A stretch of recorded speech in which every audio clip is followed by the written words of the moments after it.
केवल एक परमात्मा में श्रद्धा और समर्पण का संदेश देने वाली गीता सबको पवित्र करने का खुला आमंत्रण देती है।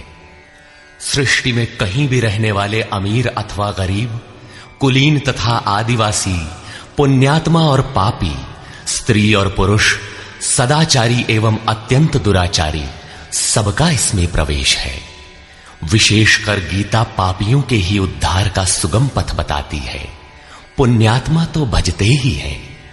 प्रस्तुत है उसी गीता की अद्वितीय व्याख्या, यथार्थ गीता का कैसेट प्रसारण।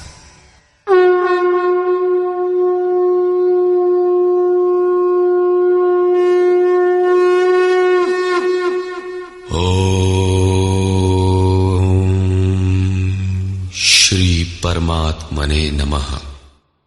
यथार्थ गीता, श्रीमद् भगवत गीता, अथ द्वितीयो अध्यायः।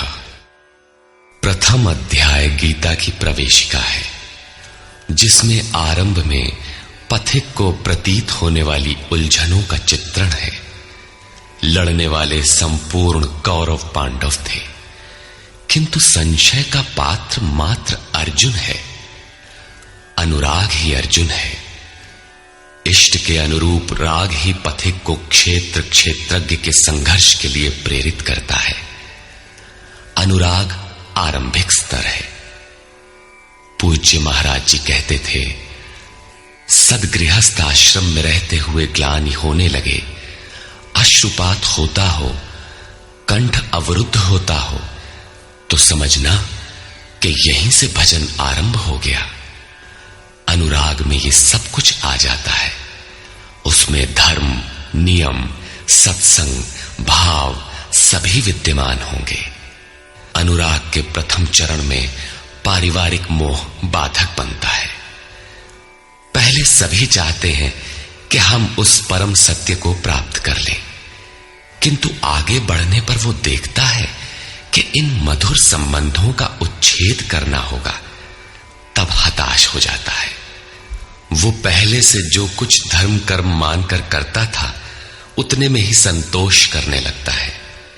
अपने मोह की पुष्टि के लिए वो प्रचलित रूढ़ियों का प्रमाण भी प्रस्तुत करता है, जैसा अर्जुन ने किया कि कुल धर्म सनातन है।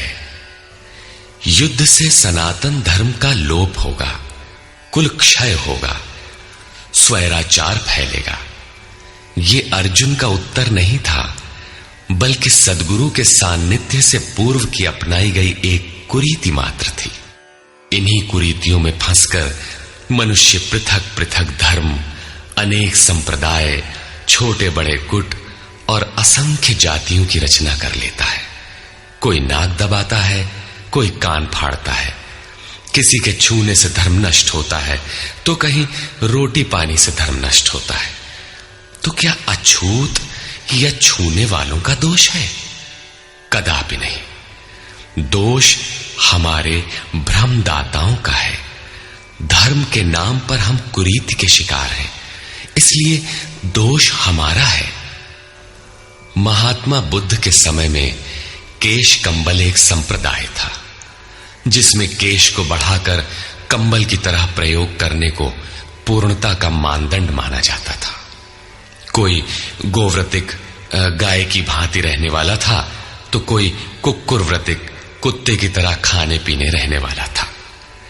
ब्रह्म विद्या का इनसे कोई संबंध नहीं है। संप्रदाय और कुरीतियां पहले भी थीं, आज भी हैं। ठीक इसी प्रकार कृष्ण काल में भी संप्रदाय थे, कुरीतियां थीं। उनमें से एकाध कुरीति का शिकार अर्जुन भी था। उसने 4 तर्क प्रस्तुत किए। 1, ऐसे युद्ध से सनातन धर्म नष्ट हो जाएगा। 2, वर्ण संकर पैदा होगा। 3, पिंडोदक क्रिया लोप होगी। और 4, हम लोग कुलक्षय द्वारा महान पाप करने को उद्यत हुए हैं। इस पर योगेश्वर श्री कृष्ण ने कहा, संजय उवाच।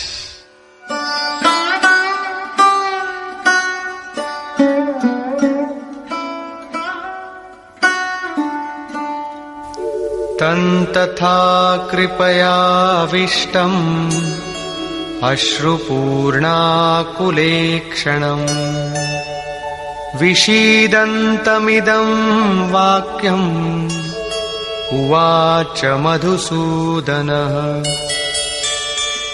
करुणा से व्याप्त अश्रुपूर्ण व्याकुल नेत्रों वाले उस अर्जुन के प्रति मधुसूदन, मद का विनाश करने वाले भगवान ने ये वचन कहा। श्री भगवान उवाच।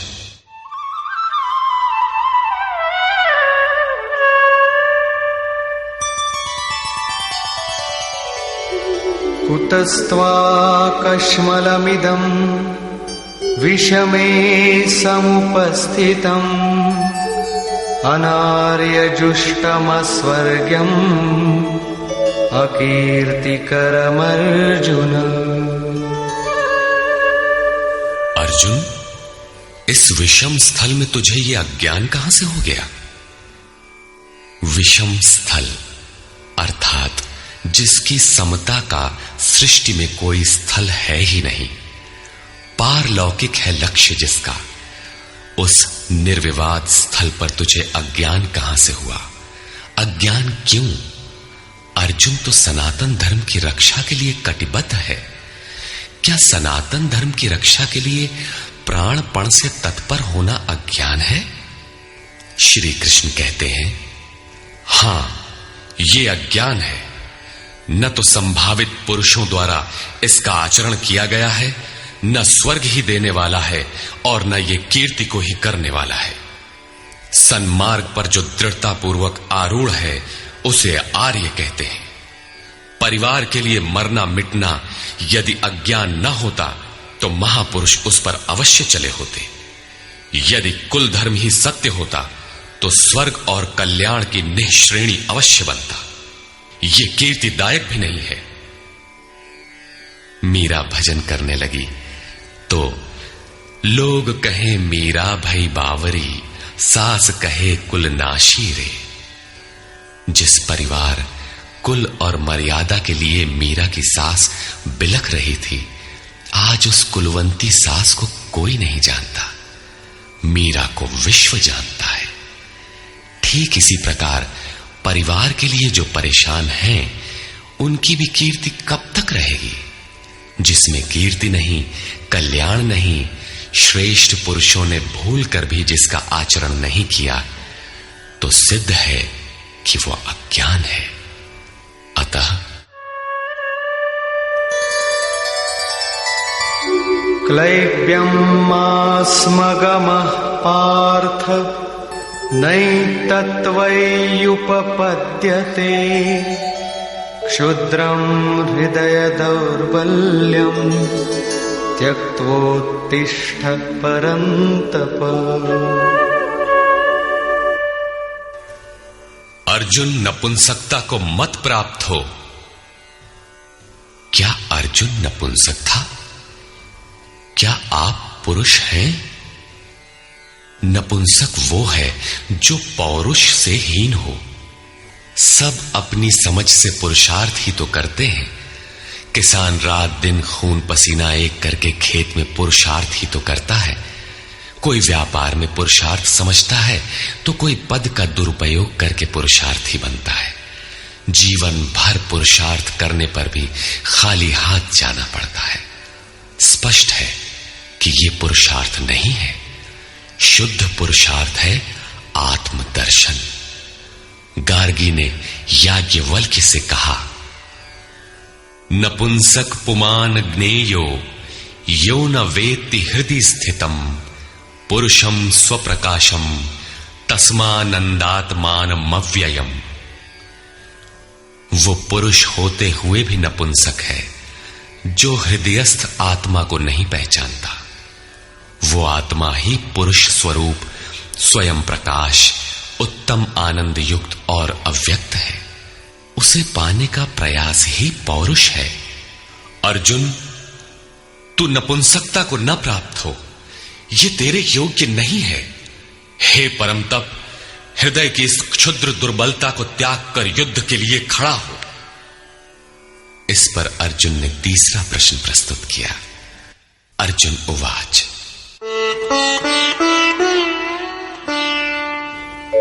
कथं भीष्ममहं संख्ये द्रोणं च मधुसूदन इषुभिः प्रतियोत्स्यामि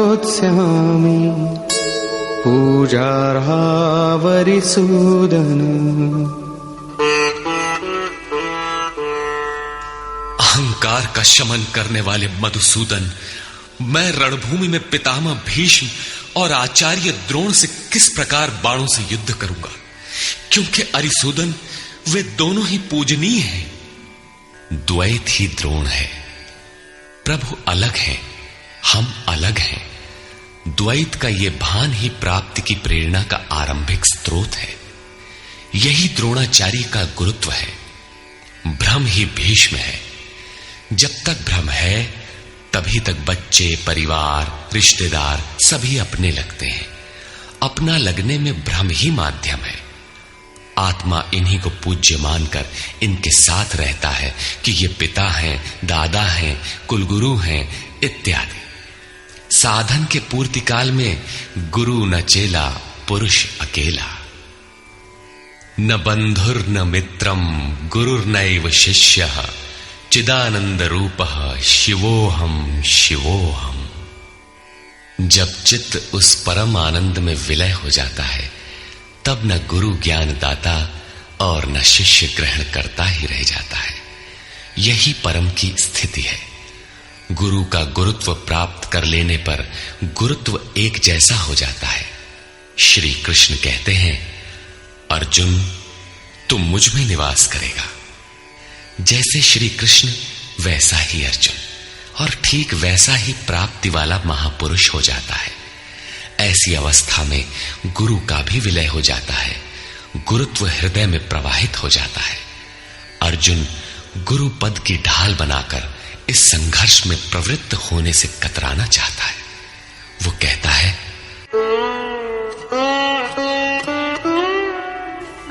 गुरून् हत्वा हि महानुभावान् श्रेयो भोक्तुं भैक्षमपीह लोके हत्वार्थकामास्तु गुरूनिहैव भुञ्जीय भोगान् रुधिरप्रदिग्धान्। इन महानुभाव गुरुजनों को न मारकर मैं इस लोक में भिक्षा का अन्न भी श्रेयस्कर समझता हूं। यहां भिक्षा का अर्थ उदर पोषण के लिए भीख मांगना नहीं, बल्कि सत्पुरुषों की टूटी फूटी सेवा द्वारा उनसे कल्याण की याचना ही भिक्षा है। अन्नम ब्रह्मेति व्यजानात्। अन्न एकमात्र परमात्मा है, जिसे प्राप्त करके आत्मा सदा के लिए तृप्त हो जाता है, कभी अतृप्त नहीं रहता। हम महापुरुषों की सेवा और याचना द्वारा शनैः शनैः ब्रह्म पीयूष प्राप्त करें, किंतु ये परिवार न छूटे, यही अर्जुन के भिक्षान्न की कामना है।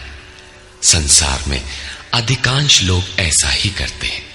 वे चाहते हैं कि पारिवारिक स्नेह संबंध न मारना पड़े और मुक्ति भी शनैः शनैः मिल जाए, किंतु चलने वाले पथिक के लिए जिसके संस्कार इनसे ऊपर हैं, जिसमें संघर्ष की क्षमता है, स्वभाव में क्षत्रियत्व प्रवाहित है, उसके लिए इस भिक्षान्न का विधान नहीं है।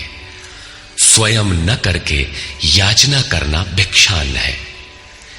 गौतम बुद्ध ने भी मध्यम निकाय के धम्म दायाद सुत्त में इस भिक्षान्न की आमिष दायाद कहकर उसे हेय माना है, जबकि शरीर यापन से सभी भिक्षु थे।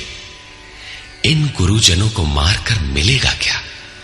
इस लोक में रुधिर से सने अर्थ और काम के भोग ही तो भोगने को मिलेंगे। अर्जुन कदाचित सोचता था कि भजन से भौतिक सुखों की मात्रा में अभिवृद्धि होगी। इतना संघर्ष झेलने के बाद भी इस शरीर के पोषक अर्थ और काम के भोग ही तो मिलेंगे। वो पुनः तर्क देता है,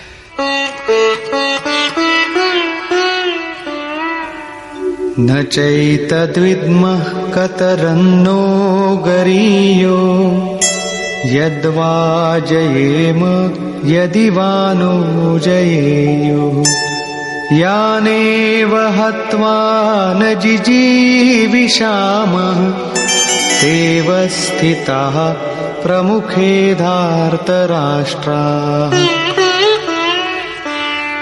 ये भी निश्चित नहीं है कि वो भोग मिलेगा ही। ये भी हम नहीं जानते कि हमारे लिए क्या करना श्रेयस्कर है, क्योंकि जो कुछ हमने कहा वो अज्ञान प्रमाणित हो गया। ये भी ज्ञात नहीं है कि हम जीतेंगे अथवा वे ही जीतेंगे। जिन्हें मारकर हम जीना भी नहीं चाहते, वे ही धृतराष्ट्र के पुत्र हमारे सामने खड़े हैं। अज्ञान रूपी धृतराष्ट्र से उत्पन्न मोह इत्यादि स्वजन समुदाय मिट ही जाएंगे, तब हम जीकर ही क्या करेंगे। अर्जुन पुनः सोचता है कि जो कुछ हमने कहा कदाचित ये भी अज्ञान हो, अतः प्रार्थना करता है। कार्पण्यदोषोपहतः स्वभावः पृच्छामि त्वां धर्मसम्मूढचेताः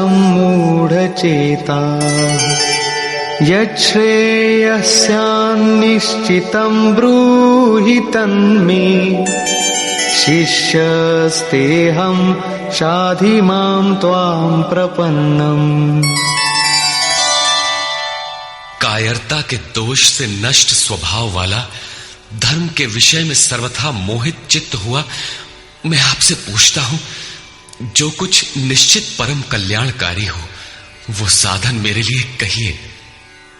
यहां अर्जुन ने पूर्ण समर्पण कर दिया।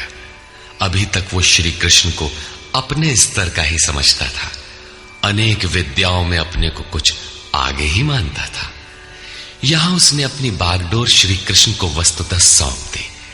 सद्गुरु पूर्ति पर्यंत हृदय में रहकर साधक के साथ चलते हैं। यदि वे साथ न रहे तो साधक पार न हो।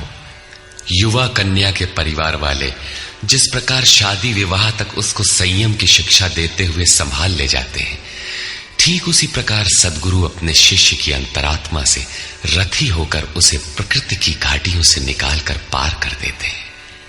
अर्जुन निवेदन करता है कि भगवान एक बात और है।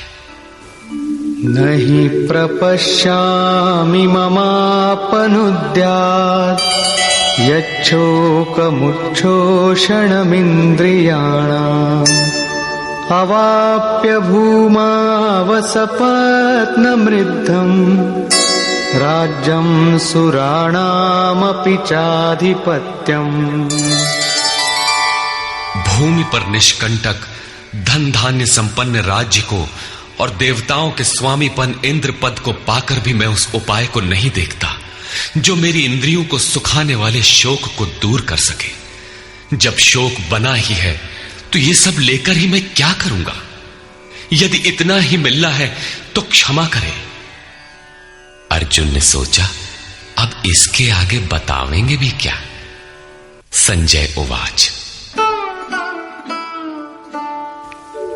एवमुक्त्वा ऋषिकेशं गुडाकेशः परन्तप न योत्स्यैति गोविन्दम् उक्त्वा तूष्णीं बभूवः।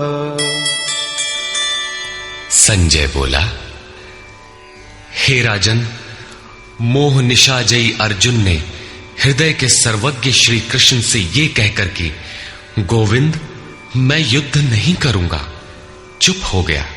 अभी तक अर्जुन की दृष्टि पौराणिक है, जिसमें कर्म कांडों के साथ भोगों की उपलब्धि का विधान है, जिसमें स्वर्ग ही सब कुछ माना जाता है, जिस पर श्री कृष्ण प्रकाश डालेंगे कि ये विचारधारा भी गलत है। तमुवाच ऋषिकेशः प्रहसन्निव भारत सेनयोरुभयोर्मध्ये विषीदन्तमिदं वचः। उसके उपरांत हे भरतवंशी धृतराष्ट्र, अंतर्यामी योगेश्वर श्री कृष्ण ने दोनों सेनाओं के बीच में उस शोक युक्त अर्जुन को हंसते हुए से ये वचन कहा। श्री भगवान उवाच। अशोचानन्वशोचस्त्वम् प्रज्ञावादांश्च भाषसे गतासु न गतासूश्च नानुशोचन्ति पंडिताः। अर्जुन, तू न शोक करने योग्यों के लिए शोक करता है और पंडितों के से वचन कहता है, किंतु बुद्धि संपन्न पंडित जन जिनके प्राण चले गए हैं उनके लिए तथा जिनके प्राण नहीं गए हैं उनके लिए भी शोक नहीं करते। तू पंडितों जैसी बातें भर करता है, वस्तुतः ज्ञाता है नहीं, क्योंकि न त्वेवाहं जातु नासं न त्वन्नेमे जनाधिपाः न चैव न भविष्यामः सर्वे वयमतः परम्।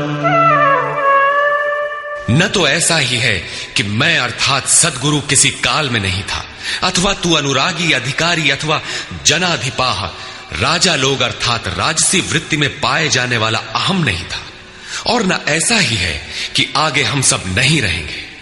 सद्गुरु सदैव रहता है, अनुरागी सदैव रहते हैं। यहां योगेश्वर ने योग की अनादिता पर प्रकाश डालते हुए भविष्य में भी उसकी विद्यमानता पर बल दिया। मरने वालों के लिए शोक न करने के लिए कारण बताते हुए उन्होंने कहा, देहिनोऽस्मिन् यथा देहे कौमारं यौवनं जरा तथा देहान्तरप्राप्तिः धीरस्तत्र न मुह्यति। जैसे जीवात्मा की इस देह में कुमार, युवा और वृद्ध अवस्था होती है, वैसे ही अन्य अन्य शरीर प्राप्ति, इसलिए धीर पुरुष मोहित नहीं होता है। कभी आप बालक थे, शनैः शनैः युवा हुए, तब आप मर तो नहीं गए, पुनः वृद्ध हुए, पुरुष एक ही है। उसी प्रकार लेश मात्र भी दरार नए देह की प्राप्ति पर नहीं पड़ती। कलेवर का यह परिवर्तन तब तक चलेगा जब तक परिवर्तन से परे वस्तु नहीं मिल जाती। मात्रा स्पर्शास्तु कौन्तेय शीतोष्ण सुख दुःखदाः आगमापायिनो नित्याः तान् तितिक्षस्व भारत। हे कुंती पुत्र, सुख दुख, सर्दी और गर्मी को देने वाले इंद्रियों और विषयों के संयोग तो अनित्य हैं, क्षणभंगुर हैं। अतः भरतवंशी अर्जुन, तू इसका त्याग कर। अर्जुन इंद्रिय और विषय के संयोग जन्य सुख का स्मरण करके ही विकल था। कुल धर्म, कुल गुरुओं की पूज्यता इत्यादि इंद्रियों के लगाव के अंतर्गत है। ये क्षणिक हैं, झूठे हैं, नाशवान हैं। विषयों का संयोग न सदैव मिलेगा और न सदैव इंद्रियों में क्षमता ही रहेगी। अतः अर्जुन, तू इनका त्याग कर, सहन कर। क्यों? क्या हिमालय की लड़ाई थी जो अर्जुन सर्दी सहन करता, अथवा क्या ये रेगिस्तान की लड़ाई है जहां अर्जुन गर्मी सहन करे? कुरुक्षेत्र जैसा कि लोग बाहर बताते हैं समशीतोष्ण स्थली है। कुल 18 दिन तो लड़ाई हुई, इतने में कहां जाड़ा गर्मी बीत गई। वस्तुतः सर्दी गर्मी, दुख सुख, मान अपमान का सहन करना एक योगी पर निर्भर करता है। यह हृदय देश की लड़ाई का चित्रण है। बाहर युद्ध के लिए गीता नहीं कहती। यह क्षेत्र क्षेत्रज्ञ का संघर्ष है, जिसमें आसुरी संपद का सर्वथा शमन कर परमात्मा में स्थिति दिलाकर दैवी संपद भी शांत हो जाती है। जब विकार है ही नहीं तो सजातीय प्रवृत्तियां किस पर आक्रमण करें? अतः पूर्णत्व के साथ वे भी शांत हो जाती हैं, इससे पहले नहीं। गीता अंतर्देश की लड़ाई का चित्रण है। इस त्याग से मिलेगा क्या? इससे लाभ क्या है? इस पर श्री कृष्ण कहते हैं, यम हि न व्यथयन्त्येते पुरुषं पुरुषर्षभ समदुःख सुखं धीरं सोमृतत्वाय कल्पते। क्योंकि हे पुरुष श्रेष्ठ, दुख सुख को समान समझने वाले जिस धीर पुरुष को इंद्रियों और विषयों के संयोग व्यथित नहीं कर पाते, वो मृत्यु से परे अमृत तत्व की प्राप्ति के योग्य हो जाता है। यहां श्री कृष्ण ने एक उपलब्धि अमृत की चर्चा की। अर्जुन सोचता था कि युद्ध के परिणाम में स्वर्ग मिलेगा या पृथ्वी, किंतु श्री कृष्ण कहते हैं कि न स्वर्ग मिलेगा और न पृथ्वी, बल्कि अमृत मिलेगा। अमृत क्या है?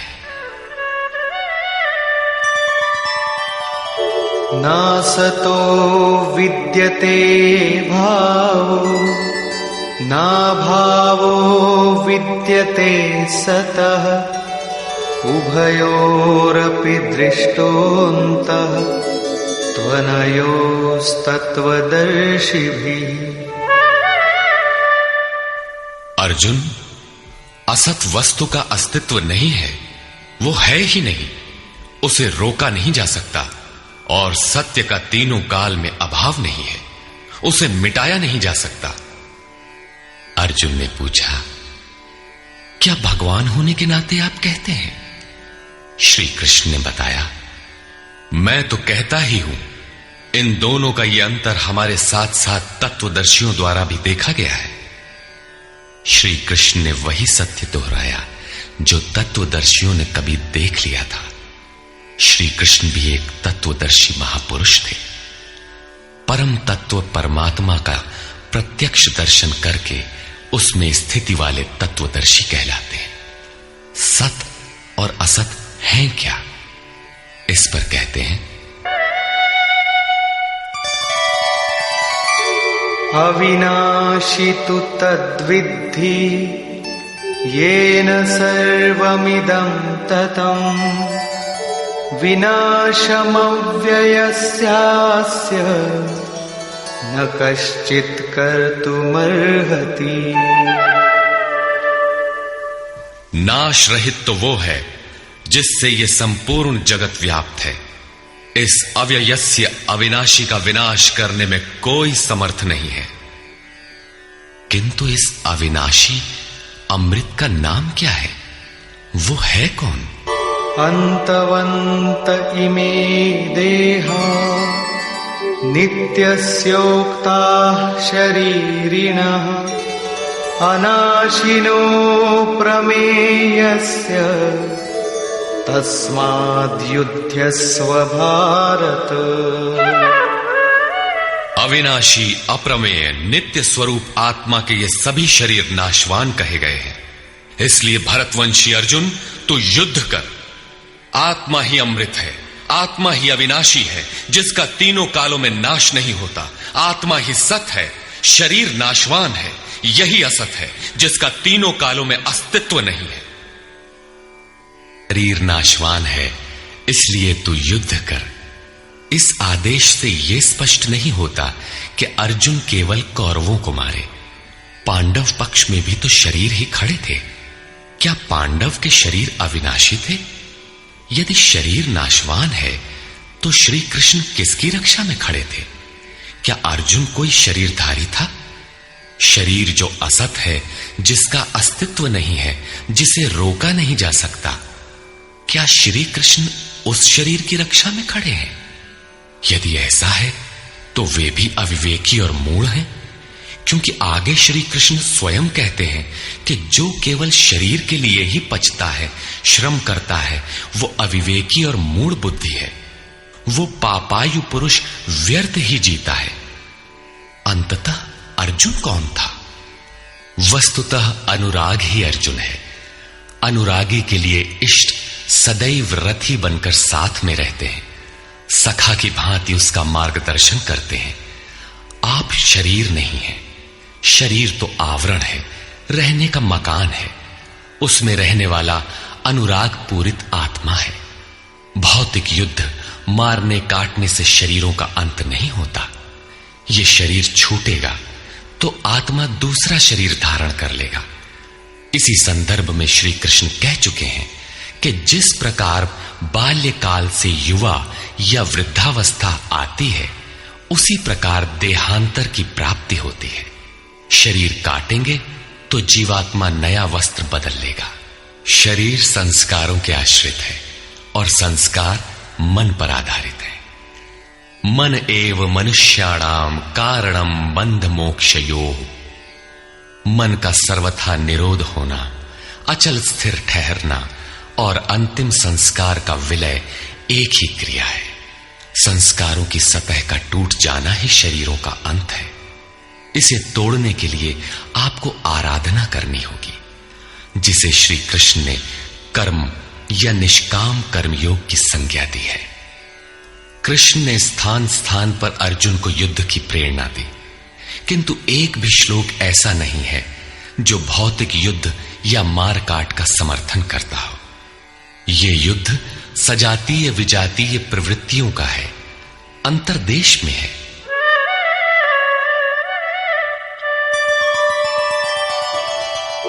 य एनं वेत्ति हन्तारम् यश्चैनं मन्यते हतम् उभौ तौ न विजानीतो नायं हन्ति न हन्यते।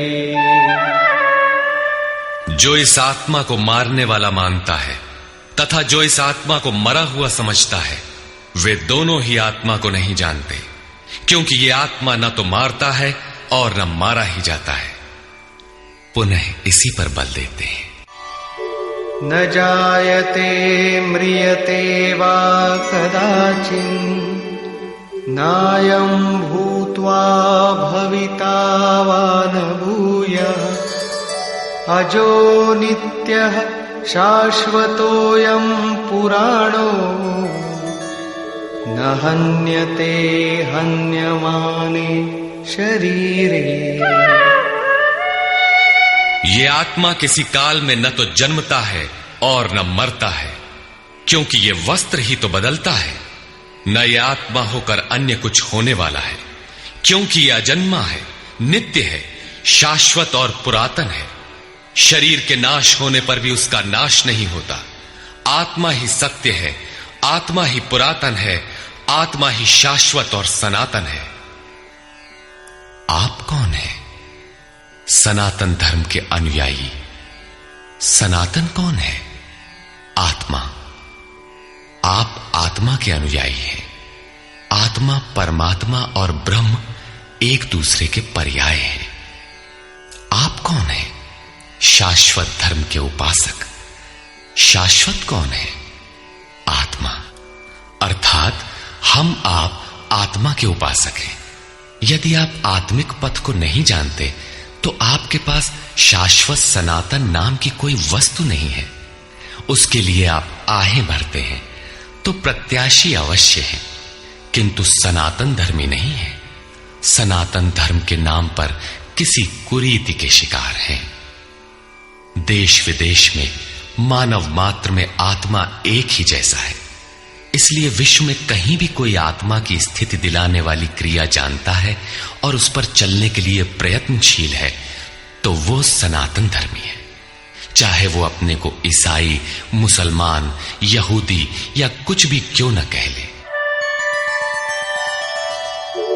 वेदा विनाशिनं नित्यं य एनमजमव्ययम् कथं स पुरुषः पार्थ कं घातयति हन्तिकम्। पार्थिव शरीर को रथ बनाकर ब्रह्म रूपी लक्ष्य पर अचूक निशाना लगाने वाला पृथा पुत्र अर्जुन, जो पुरुष इस आत्मा को नाश रहित, नित्य, अजन्मा और अव्यक्त जानता है, वो पुरुष कैसे किसी को मरवाता है और कैसे किसी को मारता है। अविनाशी का विनाश असंभव है, अजन्मा जन्म नहीं लेता, अतः शरीर के लिए शोक नहीं करना चाहिए। इसी को उदाहरण से स्पष्ट करते हैं।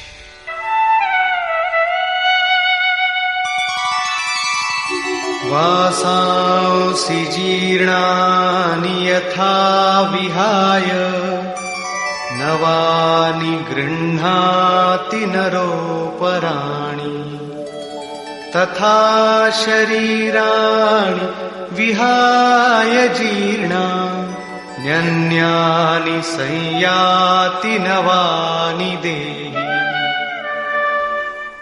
जैसे मनुष्य जीर्णानि वासांसि, जीर्ण शीर्ण पुराने वस्त्रों को त्याग कर नए वस्त्रों को ग्रहण करता है, ठीक वैसे ही ये जीवात्मा पुराने शरीरों को त्याग कर दूसरे नए शरीरों को धारण करता है। जीर्ण होने पर ही नया शरीर धारण करना है तो शिशु क्यों मर जाते हैं? ये वस्त्र तो और विकसित होना चाहिए। वस्तुतः ये शरीर संस्कारों पर आधारित है।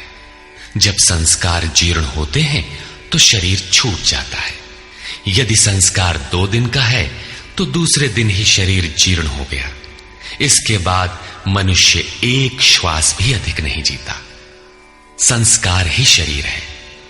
आत्मा संस्कारों के अनुसार नया शरीर धारण कर लेता है।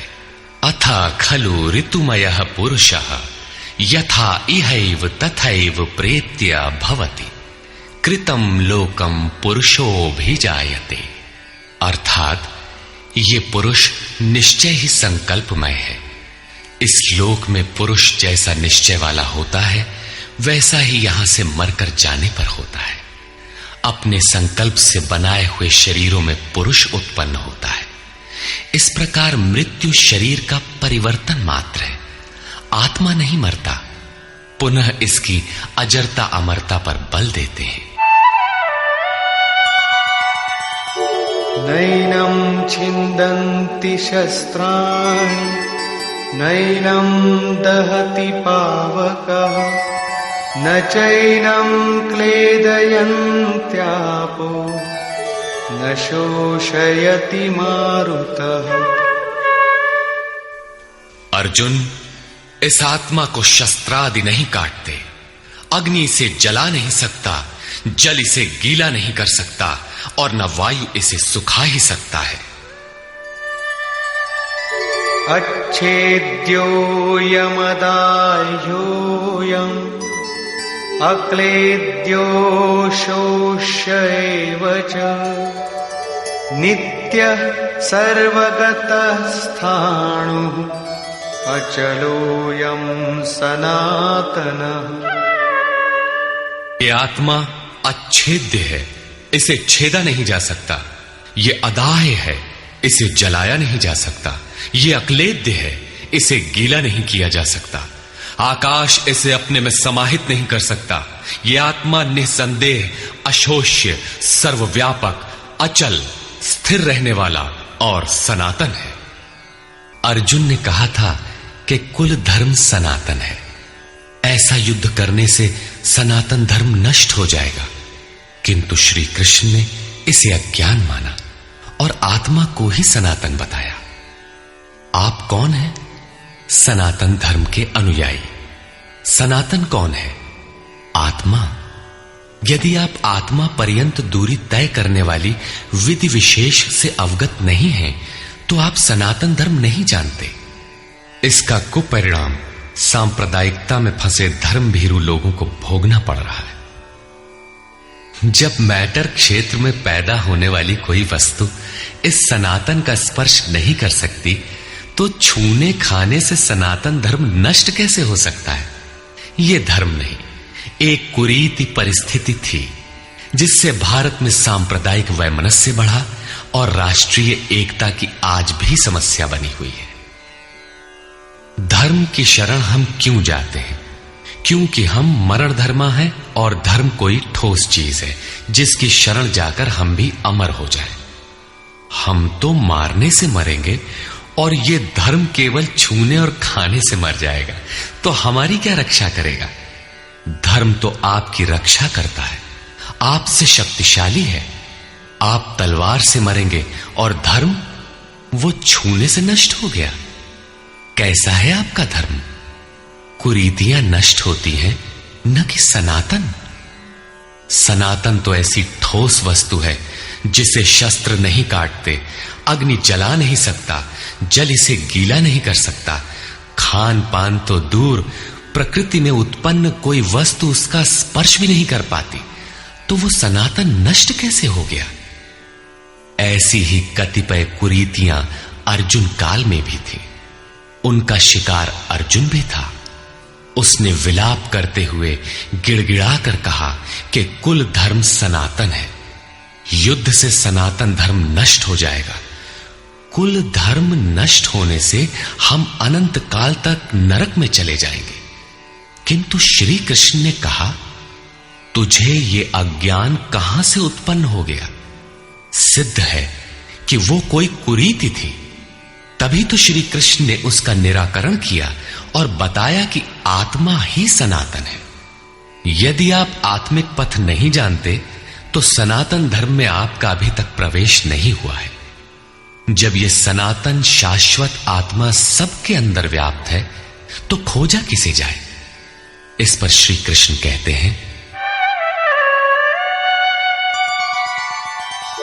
अव्यक्तोऽयमचिन्त्योऽयम् अविकार्योऽयमुच्यते तस्मादेवं विदित्वैनं नानुशोचितुमर्हसि। ये आत्मा अव्यक्त अर्थात इंद्रियों का विषय नहीं है। इंद्रियों के द्वारा इसे समझा नहीं जा सकता। जब तक इंद्रियों और विषयों का संयोग है तब तक आत्मा तो है, किंतु उसे समझा नहीं जा सकता। वो अचिंत्य है। जब तक चित्त और चित्त की लहर है तब तक वो शाश्वत है तो, किंतु हमारे दर्शन, उपभोग और प्रवेश के लिए नहीं है। अतः चित्त का निरोध करे। पीछे श्री कृष्ण बता आए हैं कि असत वस्तु का अस्तित्व नहीं है और सत का तीनों कालों में अभाव नहीं है। वो सत है आत्मा। आत्मा ही अपरिवर्तनशील, शाश्वत, सनातन और अव्यक्त है। तत्वदर्शियों ने आत्मा को इन विशेष गुणधर्मों से युक्त देखा। न 10 भाषाओं के ज्ञाता ने देखा, न किसी समृद्धशाली ने देखा, बल्कि तत्वदर्शियों ने देखा। श्री कृष्ण ने आगे बताया कि तत्व है परमात्मा। मन के निरोध काल में साधक उसका दर्शन और उसमें प्रवेश पाता है। प्राप्ति काल में भगवान मिलते हैं और दूसरे ही क्षण वो अपने आत्मा को ईश्वरीय गुणधर्मों से विभूषित देखता है। वो देखता है कि आत्मा ही सत्य, सनातन और परिपूर्ण है। ये आत्मा अचिंत्य है। ये विकार रहित अर्थात न बदलने वाला कहा जाता है। अतः अर्जुन, आत्मा को ऐसा जानकर तू शोक करने योग्य नहीं है। अब श्री कृष्ण अर्जुन के विचारों में विरोधाभास दिखाते हैं, जो सामान्य तर्क है। अथ चैनं नित्यजातं नित्यं वा मन्यसे मृतं तथापि त्वं महाबाहो नैवं शोचितुमर्हसि। यदि तू इसे सदैव जन्मने वाला और सदा मरने वाला माने तब भी तुझे शोक नहीं करना चाहिए, क्योंकि जातस्य हि ध्रुवो मृत्युः ध्रुवं जन्म मृतस्य च तस्मादपरिहार्येऽर्थे न त्वं शोचितुमर्हसि। ऐसा मान लेने पर भी जन्मने वाले की निश्चित मृत्यु और मरने वाले का निश्चित जन्म सिद्ध होता है। इसलिए भी तू बिना उपाय वाले इस विषय में शोक करने लायक नहीं है। जिसका कोई इलाज नहीं, उसके लिए शोक करना एक अन्य दुख को आमंत्रित करना है। अव्यक्तम् अव्यक्तादीनि भूतानि व्यक्तमध्यानि भारत अव्यक्तनिधनान्येव तत्र का परिदेवना। अर्जुन, संपूर्ण प्राणी जन्म से पहले बिना शरीर वाले और मरने के बाद भी बिना शरीर वाले हैं। जन्म के पूर्व और पश्चात भी दिखाई नहीं पड़ते, केवल जन्म मृत्यु के बीच में ही शरीर धारण किए हुए दिखाई देते हैं। अतः इस परिवर्तन के लिए व्यर्थ की चिंता क्यों करते हो? इस आत्मा को देखता कौन है? इस पर कहते हैं, आश्चर्यवत् पश्यति कश्चिदेनम् आश्चर्यवद्वदति तथैव चान्यः आश्चर्यवच्चैनमन्यः शृणोति श्रुत्वाप्येनं वेद न चैव कश्चित्। पहले श्री कृष्ण ने कहा था कि इस आत्मा को तत्वदर्शियों ने देखा है। अब तत्व दर्शन की दुर्लभता पर प्रकाश डालते हैं कि कोई विरला महापुरुष ही इस आत्मा को आश्चर्य की तरह देखता है, सुनता नहीं प्रत्यक्ष देखता है। और वैसे ही दूसरा कोई महापुरुष ही आश्चर्य की तरह इसके तत्व को कहता है। जिसने देखा है वही यथार्थ कह सकता है। दूसरा कोई विरला साधक इसे आश्चर्य की भांति सुनता है। सब सुनते भी नहीं, क्योंकि ये अधिकारी के लिए ही है। हे अर्जुन, कोई कोई तो सुनकर भी इस आत्मा को नहीं जान पाते, क्योंकि साधन पार नहीं लगता। आप लाख ज्ञान की बातें सुने, समझें, बाल की खाल निकाल कर समझें, लालायित भी रहें, किंतु मोह बड़ा प्रबल है। थोड़ी देर बाद ही आप अपनी सांसारिक व्यवस्थाओं में लिप्त मिलेंगे। अंत में श्री कृष्ण निर्णय देते हैं, देही नित्यमवध्योऽयम् देहे सर्वस्य भारत तस्मात् सर्वाणि भूतानि न त्वं शोचितुमर्हसि। अर्जुन, ये आत्मा सबके शरीर में सदैव अवध्य है, अकाट्य है। इसलिए संपूर्ण भूत प्राणियों के लिए तो शोक करने योग्य नहीं है। आत्मा ही सनातन है। इस तथ्य का प्रतिपादन करके, इसका प्रभुता सहित वर्णन करके यह प्रश्न यहीं पूरा हो जाता है। अब प्रश्न खड़ा होता है कि इसकी प्राप्ति कैसे हो। संपूर्ण गीता में इसके लिए दो ही मार्ग हैं। पहला निष्काम कर्म योग और दूसरा ज्ञान योग। दोनों मार्गों में किया जाने वाला कर्म एक ही है। उस कर्म की अनिवार्यता पर बल देते हुए योगेश्वर श्री कृष्ण ज्ञान योग के विषय में कहते हैं,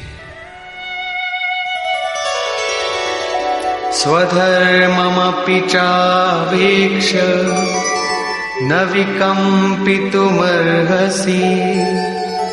धर्म्याद्धियुद्धा श्रेयोऽन्यत् क्षत्रियस्य न विद्यते।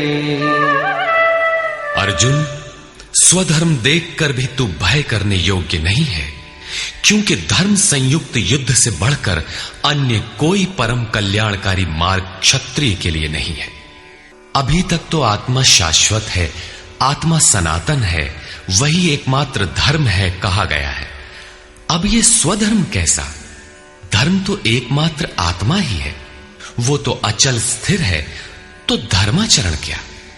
किंतु इस आत्म पथ में प्रवृत्त होने की क्षमता हर व्यक्ति की अलग अलग होती है। स्वभाव से उत्पन्न इस क्षमता को स्वधर्म कहा गया है। इसी एक सनातन आत्मिक पथ पर चलने वाले साधकों को महापुरुष ने स्वभाव से उनकी क्षमता के अनुसार 4 श्रेणियों में बांटा: शूद्र, वैश्य, क्षत्रिय और ब्राह्मण। साधना की प्रारंभिक अवस्था में प्रत्येक साधक शूद्र अर्थात अल्पज्ञ होता है। घंटों भजन में बैठने पर वो 10 मिनट भी अपने पक्ष में नहीं पाता। वो प्रकृति के माया जाल को काट नहीं पाता। इस अवस्था में महापुरुष की सेवा से उसके स्वभाव में सद्गुण आते हैं। वो वैश्य श्रेणी का साधक बन जाता है। आत्मिक संपत्ति ही स्थिर संपत्ति है। इसका वो शनैः शनैः संग्रह और गोपालन अर्थात इंद्रियों की सुरक्षा करने में सक्षम हो जाता है। काम क्रोध इत्यादि से इंद्रियों की हिंसा होती है तथा विवेक वैराग्य से इनकी सुरक्षा होती है, किंतु प्रकृति को निर्बीज करने की क्षमता उसमें नहीं होती।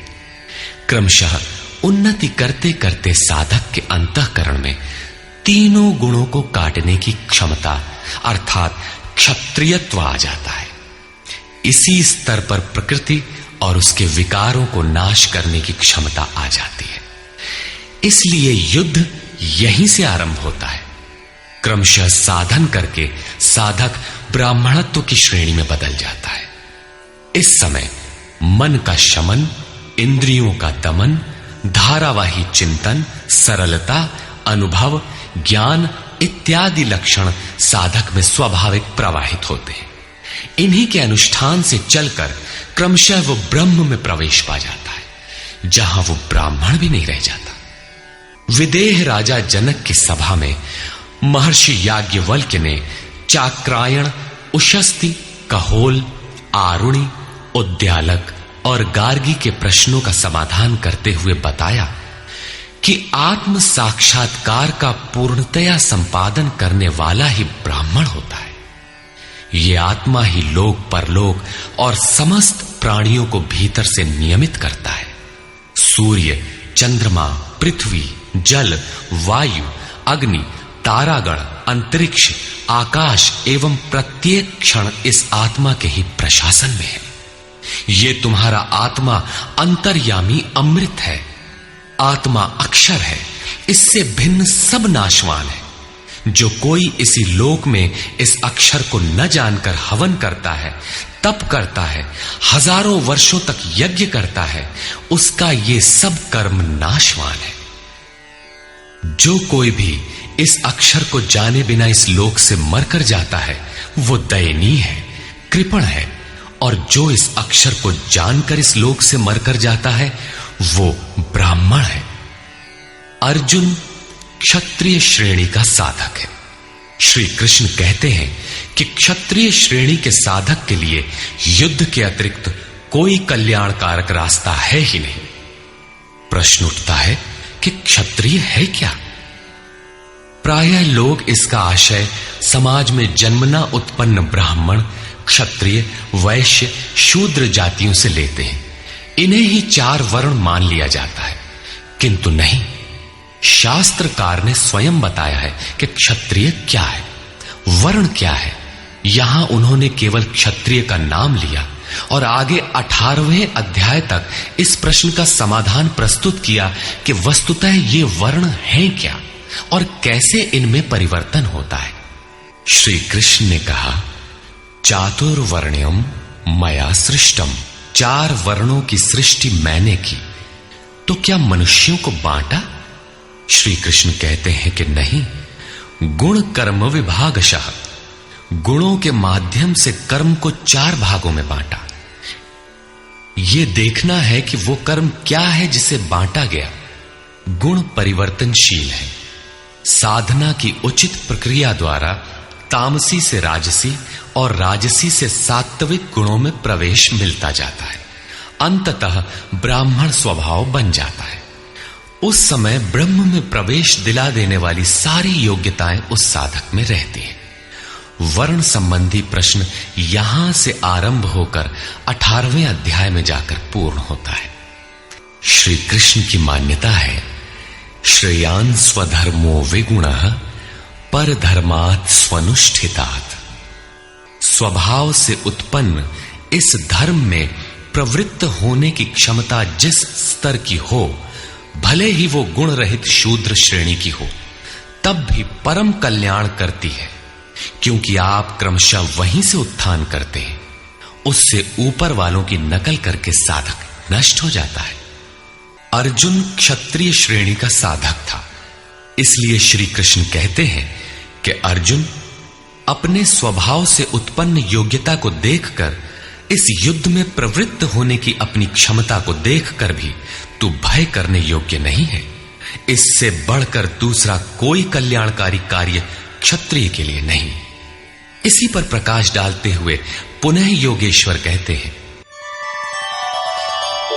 यदृच्छया चोपपन्नम स्वर्गद्वारमपावृतम् सुखिनः क्षत्रियाः पार्थ लभन्ते युद्धमीदृशम्। पार्थिव शरीर को ही रथ बनाकर अचूक लक्ष्य वेदी अर्जुन, स्वतः प्राप्त स्वर्ग के खुले हुए द्वार रूपी इस युद्ध को भाग्यवान क्षत्रिय ही प्राप्त करते हैं। क्षत्रिय श्रेणी के साधक में तीनों गुणों को काट देने की क्षमता रहती है। उसके लिए स्वर्ग का द्वार खुला है, क्योंकि उसमें दैवी संपद पूर्णता अर्जित रहती है। स्वर्ग में विचरने की उसमें क्षमता रहती है। यही खुला हुआ स्वर्ग का द्वार है। क्षेत्र क्षेत्रज्ञ के इस युद्ध को भाग्यवान क्षत्रिय ही पाते हैं, क्योंकि उनमें ही संघर्ष की क्षमता है। दुनिया में लड़ाइयां होती हैं, विश्व सिमट कर लड़ता है, प्रत्येक जाति लड़ती है, किंतु शाश्वत विजय जीतने वाले को भी नहीं मिलती। ये तो बदले हैं। जो जिसको जितना दबाता है, कालांतर में उसे भी उतना ही दबना पड़ता है। ये कैसी विजय है जिसमें इंद्रियों को सुखाने वाला शोक बना ही रहता है, अंत में शरीर भी नष्ट हो जाता है। वास्तविक संघर्ष तो क्षेत्र और क्षेत्रज्ञ का है, जिसमें एक बार विजय हो जाने पर प्रकृति का सदा के लिए निरोध और परम पुरुष परमात्मा की प्राप्ति हो जाती है। ये ऐसी विजय है जिसके पीछे हार नहीं है।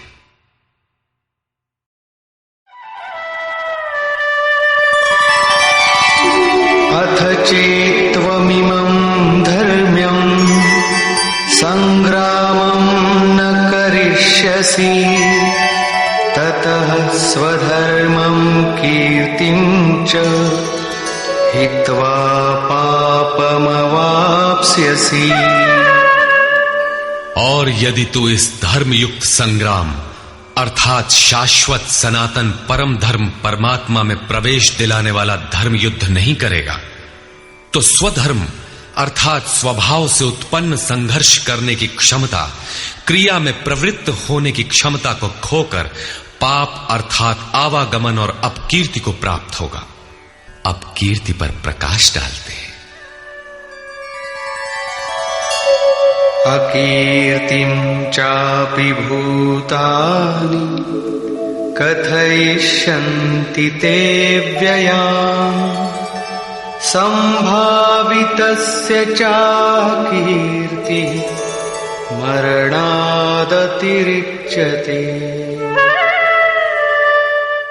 सब लोग बहुत काल तक तेरी अपकीर्ति का कथन करेंगे। आज भी पदच्युत होने वाले महात्माओं में विश्वामित्र, पाराशर, निमि, श्रृंगी इत्यादि की गणना होती है। बहुत से साधक अपने धर्म पर विचार करते हैं, सोचते हैं कि लोग हमें क्या कहेंगे। ऐसा भाव भी साधना में सहायक होता है। इससे साधना में लगे रहने की प्रेरणा मिलती है।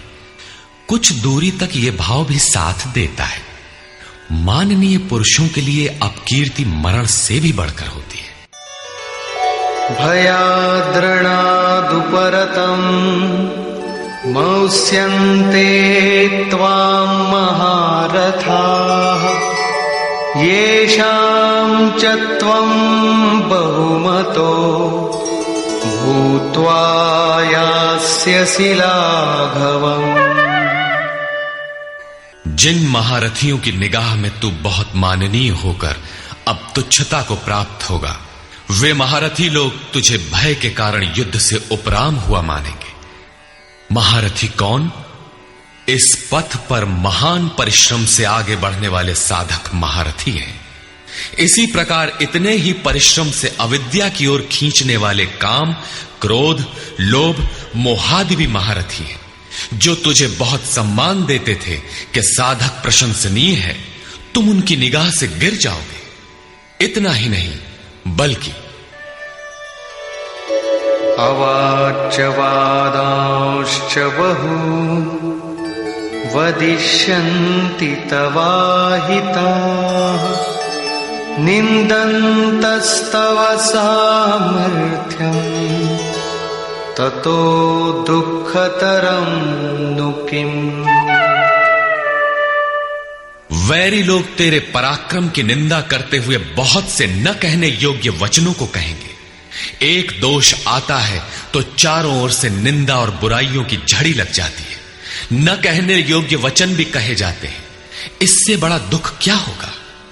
अतः अतो वा प्राप्स्यसि स्वर्गम् जित्वा वा भोक्ष्यसे महीम् तस्मादुत्तिष्ठ कौन्तेय युद्धाय कृतनिश्चयः। इस युद्ध में मरोगे तो स्वर्ग प्राप्त करोगे। स्वर में विचरने की क्षमता रहेगी। श्वास से बाहर प्रकृति में विचरने की धाराएं निरुद्ध हो जाएंगी। परम देव परमात्मा में प्रवेश दिलाने वाली दैवी संपद हृदय में पूर्णतः प्रवाहित रहेगी। अथवा इस संघर्ष में जीतने पर महामहिम स्थिति को प्राप्त करोगे। इसलिए अर्जुन, युद्ध के लिए निश्चय करके खड़ा हो।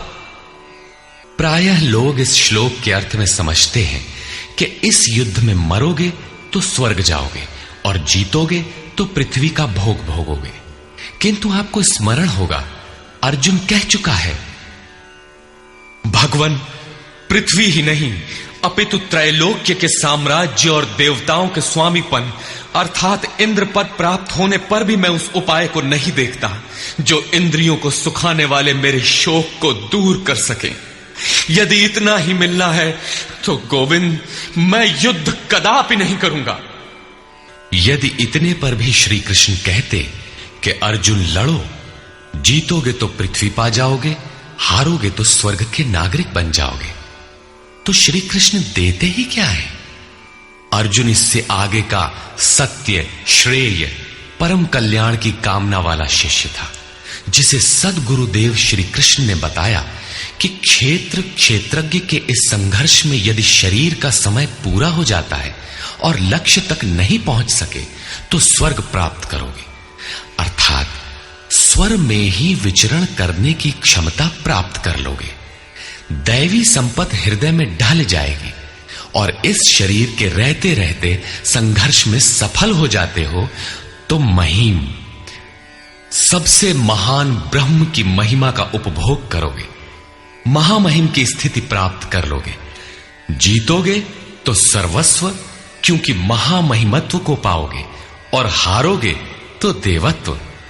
दोनों हाथों में लड्डू रहेंगे। लाभ में भी लाभ और हानि में भी लाभ ही है। पुनः इसी पर बल देते हैं, सुख दुखे समे कृत्वा लाभालाभो जया जयो ततो युद्धाय युज्यस्व नैवं पापमवाप्स्यसि। इस प्रकार सुख दुख, लाभ हानि, जय पराजय को समान समझकर तू युद्ध के लिए तैयार हो। युद्ध करने से तू पाप को प्राप्त नहीं होगा, अर्थात सुख में सर्वस्व और दुख में भी देवत्व है। लाभ में महिम की स्थिति अर्थात सर्वस्व और हानि में भी देवत्व है। जय में महामहिम स्थिति और पराजय में भी दैवी संपत्ति पर अधिकार है। इस प्रकार अपने लाभ हानि को भली प्रकार स्वयं समझकर तू युद्ध के लिए तैयार हो। लड़ने में ही दोनों वस्तुएं हैं। लड़ोगे तो पाप अर्थात आवागमन को प्राप्त नहीं होगे। अतः तू युद्ध के लिए तैयार हो। एषा ते विहिता सांख्ये बुद्धिर्योगे त्विमां शृणु बुद्ध्या युक्तो यया पार्थ कर्मबन्धं प्रहास्यसि। पार्थ, ये बुद्धि तेरे लिए ज्ञान योग के विषय में कही गई है। कौन सी बुद्धि? यही कि युद्ध कर। ज्ञान योग में इतना ही है कि अपनी हस्ती को देखकर लाभ हानि का भली प्रकार विचार करके कि जीतेंगे तो महामहिम स्थिति और हारेंगे तो देवत्व, जय में सर्वस्व और पराजय में भी देवत्व, दोनों तरह लाभ है। युद्ध नहीं करेंगे तो सभी हमें बुरा कहेंगे, भय से उपराम हुआ मानेंगे, अपकीर्ति होगी। इस प्रकार अपने अस्तित्व को सामने रखकर स्वयं विचार कर युद्ध में अग्रसर होना ही ज्ञान योग है। प्रायः लोगों में भ्रांति है कि ज्ञान मार्ग में कर्म युद्ध नहीं करना पड़ता। वे कहते हैं कि ज्ञान मार्ग में कर्म नहीं है। मैं तो शुद्ध हूं, बुद्ध हूं, चैतन्य हूं, अहम ब्रह्मास्मि। गुण ही गुण में बरतते हैं, ऐसा मानकर हाथ पर हाथ रखकर बैठ जाते हैं। योगेश्वर श्री कृष्ण के अनुसार यह ज्ञान योग नहीं है। ज्ञान योग में भी वही कर्म करना है जो निष्काम कर्म योग में किया जाता है। दोनों में केवल बुद्धि का, दृष्टिकोण का अंतर है। ज्ञान मार्गी अपनी स्थिति समझकर अपने पर निर्भर होकर कर्म करता है, जबकि निष्काम कर्मयोगी इष्ट के आश्रित होकर कर्म करता है। करना दोनों मार्गों में है और वो कर्म भी एक ही है जिसे दोनों मार्गों में किया जाना है। केवल कर्म करने के दृष्टिकोण दो हैं। अर्जुन, इसी बुद्धि को अब तू कर्म योग के विषय में सुन, जिससे युक्त हुआ तू कर्मों के बंधन का अच्छी तरह नाश करेगा। यहां श्री कृष्ण ने कर्म का नाम पहली बार लिया, लेकिन यह नहीं बताया कि कर्म है क्या। अब कर्म न बताकर पहले कर्म की विशेषताओं पर प्रकाश डालते हैं।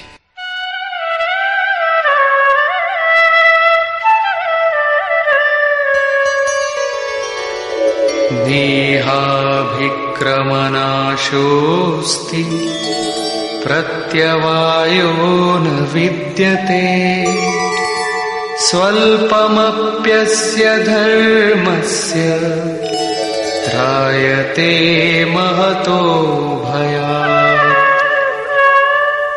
इस निष्काम कर्म योग में आरंभ का अर्थात बीज का नाश नहीं होता, सीमित फल रूपी दोष नहीं है। इसलिए इस निष्काम कर्म का, इस कर्म से संपादित धर्म का थोड़ा भी साधन जन्म मृत्यु रूपी महान भय से उद्धार कर देता है। आप इस कर्म को समझें और उस पर 2 कदम चल भर दें, जो सदगृहस्थ आश्रम में रहकर ही चला जा सकता है। साधक तो चलते ही हैं। बीज भर डाल दें तो अर्जुन, बीज का नाश नहीं होता।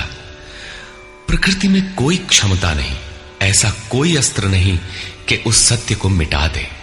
प्रकृति केवल आवरण डाल सकती है, कुछ देर कर सकती है, किंतु साधन के आरंभ को मिटा नहीं सकती। आगे श्री कृष्ण ने बताया कि सभी पापियों से भी बड़ा पापी ही क्यों न हो, ज्ञान रूपी नौका द्वारा निसंदेह पार हो जाएगा। ठीक उसी बात को यहां कहते हैं कि अर्जुन, निष्काम कर्म योग का बीजारोपण भर कर दें तो उस बीज का कभी नाश नहीं होता। विपरीत फल रूपी दोष भी इसमें नहीं होता कि आपको स्वर्ग, रिद्धियों या सिद्धियों तक पहुंचाकर छोड़ दे। आप ये साधन भले छोड़ दें, किंतु यह साधन आपका उद्धार करके ही छोड़ेगा। इस निष्काम कर्मयोग का थोड़ा सा भी साधन जन्म मृत्यु के महान भय से उद्धार कर देता है। अनेक जन्म संसिद्धस्ततो याति पराम गतिम। कर्म का यह बीजारोपण अनेक जन्म के पश्चात वहीं खड़ा कर देगा जहां परम धाम है, परम गति है। इसी क्रम में आगे कहते हैं, व्यवसायात्मिका बुद्धि एकेह कुरु नंदन बहुशाखा ह्यनन्ताश्च बुद्धयो व्यवसायिनाम्। अर्जुन, इस निष्काम कर्म योग में क्रियात्मक बुद्धि एक ही है, क्रिया एक है और परिणाम एक ही है। आत्मिक संपत्ति ही स्थिर संपत्ति है। इस संपत्ति को प्रकृति के द्वंद्व में शनैः शनैः अर्जित करना व्यवसाय है। यह व्यवसाय अथवा निश्चयात्मक क्रिया भी एक ही है। तब तो जो लोग बहुत सी क्रियाएं बताते हैं, क्या वे भजन नहीं करते? श्री कृष्ण कहते हैं, हां, वे भजन नहीं करते। उन पुरुषों की बुद्धि अनंत शाखाओं वाली होती है, इसलिए अनंत क्रियाओं का विस्तार कर लेते हैं। यामिमां पुष्पितां वाचं प्रवदन्त्य विपश्चितः वेदमादरताः पार्थ नान्यदस्तीति वादिनः कामात्मानः स्वर्गपरा जन्म कर्म फलप्रदाम् क्रियाविशेष बहुलां भोगैश्वर्य गतिं प्रति। पार्थ, वे कामात्मानः, कामनाओं से युक्त, वेदवादरता, वेद के वाक्यों में अनुरक्त, स्वर्गपराः, स्वर्ग को ही परम लक्ष्य मानते हैं कि इसके आगे कुछ है ही नहीं। ऐसा कहने वाले अविवेकी जन जन्म मृत्यु रूपी फल देने वाली भोग और ऐश्वर्य की प्राप्ति के लिए बहुत सी क्रियाओं का विस्तार कर लेते हैं और दिखावटी शोभायुक्त वाणी में व्यक्त भी करते हैं। अर्थात अविवेकियों की बुद्धि अनंत भेदों वाली होती है। वे फल वाले वाक्य में ही अनुरक्त रहते हैं, वेद के वाक्यों को ही प्रमाण मानते हैं, स्वर्ग को ही श्रेष्ठ मानते हैं। उनकी बुद्धि बहुत सी भेदों वाली है, इसलिए अनंत क्रियाओं की रचना कर लेते हैं। वे नाम तो परम तत्व परमात्मा का ही लेते हैं, किंतु उसकी ओट में अनंत क्रियाओं का विस्तार कर लेते हैं। तो क्या अनंत क्रियाएं कर्म नहीं है? श्री कृष्ण कहते हैं, नहीं, अनंत क्रियाएं कर्म नहीं है। तो वो एक निश्चित क्रिया है क्या? श्री कृष्ण अभी ये नहीं बताते। अभी तो केवल इतना कहते हैं कि अविवेकियों की बुद्धि अनंत शाखाओं वाली होती है, इसलिए वे अनंत क्रियाओं का विस्तार कर लेते हैं। वे केवल विस्तार ही नहीं करते, अपितु आलंकारिक शैली में उसे व्यक्त भी करते हैं। उसका प्रभाव क्या होता है? भोगैश्वर्य प्रसक्तानां तया परित चेतसां व्यवसायात्मिका बुद्धि समाधौ न विधीयते। उनकी वाणी की छाप जिन जिन के चित्त पर पड़ जाती है अर्जुन, उनकी भी बुद्धि नष्ट हो जाती है, न कि वे कुछ पाते हैं। उस वाणी द्वारा हरे हुए चित्त वालों के और भोग ऐश्वर्य में आसक्ति वाले पुरुषों के अंतःकरण में क्रियात्मक बुद्धि नहीं रह जाती। इष्ट में समाधिस्थ करने वाली निश्चयात्मक क्रिया उनमें नहीं होती। ऐसे अविवेकियों की वाणी सुनता कौन है? भोग और ऐश्वर्य में आसक्ति वाले ही सुनते हैं, अधिकारी नहीं सुनता। ऐसे पुरुषों में सम और आदि तत्व में प्रवेश दिलाने वाली निश्चयात्मक क्रिया से संयुक्त बुद्धि नहीं होती। प्रश्न उठता है कि वेद वादरता, जो वेद के वचनों में अनुरक्त हैं, क्या वे भी भूल करते हैं? इस पर श्री कृष्ण कहते हैं, त्रैगुण्य विषया वेदा निस्त्रैगुण्यो भवार्जुन निर्द्वन्द्वो नित्यसत्त्वस्थो निर्योगक्षेम आत्मवान्। अर्जुन, त्रैगुण्य विषया वेदा, वेद तीनों गुणों तक ही प्रकाश करते हैं, इसके आगे का हाल वे नहीं जानते। इसलिए निस्त्रय गुण्यो भव अर्जुन, अर्जुन तू तीनों गुणों से ऊपर उठ, अर्थात वेदों के कार्य क्षेत्र से आगे बढ़। कैसे बढ़ा जाए? इस पर श्री कृष्ण कहते हैं, निर्द्वंद्व, सुख दुख के द्वंद्वों से रहित, नित्य सत्य वस्तु में स्थित और योग क्षेम को न चाहता हुआ आत्मपरायण हो। इस प्रकार ऊपर उठ। प्रश्न उठता है कि हम ही उठें या कोई वेदों से ऊपर उठा भी है? श्री कृष्ण बताते हैं कि आगे जो भी उठता है ब्रह्म को जानता है, और जो ब्रह्म को जानता है वो विप्र है। यावानर्थ उदपाने सर्वतः संप्लुतोदके तावान् सर्वेषु वेदेषु ब्राह्मणस्य विजानतः। सब ओर से परिपूर्ण जलाशय को प्राप्त होने पर मनुष्य का छोटे जलाशय से जितना प्रयोजन रहता है, अच्छी प्रकार ब्रह्म को जानने वाले ब्राह्मण का वेदों से उतना ही प्रयोजन रहता है। तात्पर्य यह है कि जो वेदों से ऊपर उठता है वो ब्रह्म को जानता है, वही ब्राह्मण है। अर्थात तू वेदों से ऊपर उठ, ब्राह्मण बन। अर्जुन क्षत्रिय था। श्री कृष्ण कहते हैं कि ब्राह्मण बन। ब्राह्मण, क्षत्रिय इत्यादि वर्ण स्वभाव की क्षमताओं के नाम है। ये कर्म प्रधान है, न कि जन्म से निर्धारित होने वाली कोई रूढ़ी। जिसे गंगा की धारा प्राप्त है उसे क्षुद्र जलाशय से क्या प्रयोजन? कोई उसमें शौच लेता है तो कोई पशुओं को नहला देता है, इसके आगे कोई उपयोग नहीं है। इसी प्रकार ब्रह्म को साक्षात जानने वाले उस विप्र महापुरुष का, उस ब्राह्मण का वेदों से उतना ही प्रयोजन रह जाता है। प्रयोजन रहता अवश्य है, वेद रहते हैं क्योंकि पीछे वालों के लिए उनका उपयोग है। वहीं से चर्चा आरंभ होगी। इसके उपरांत योगेश्वर श्री कृष्ण कर्म करते समय की जाने वाली सावधानियों का प्रतिपादन करते हैं।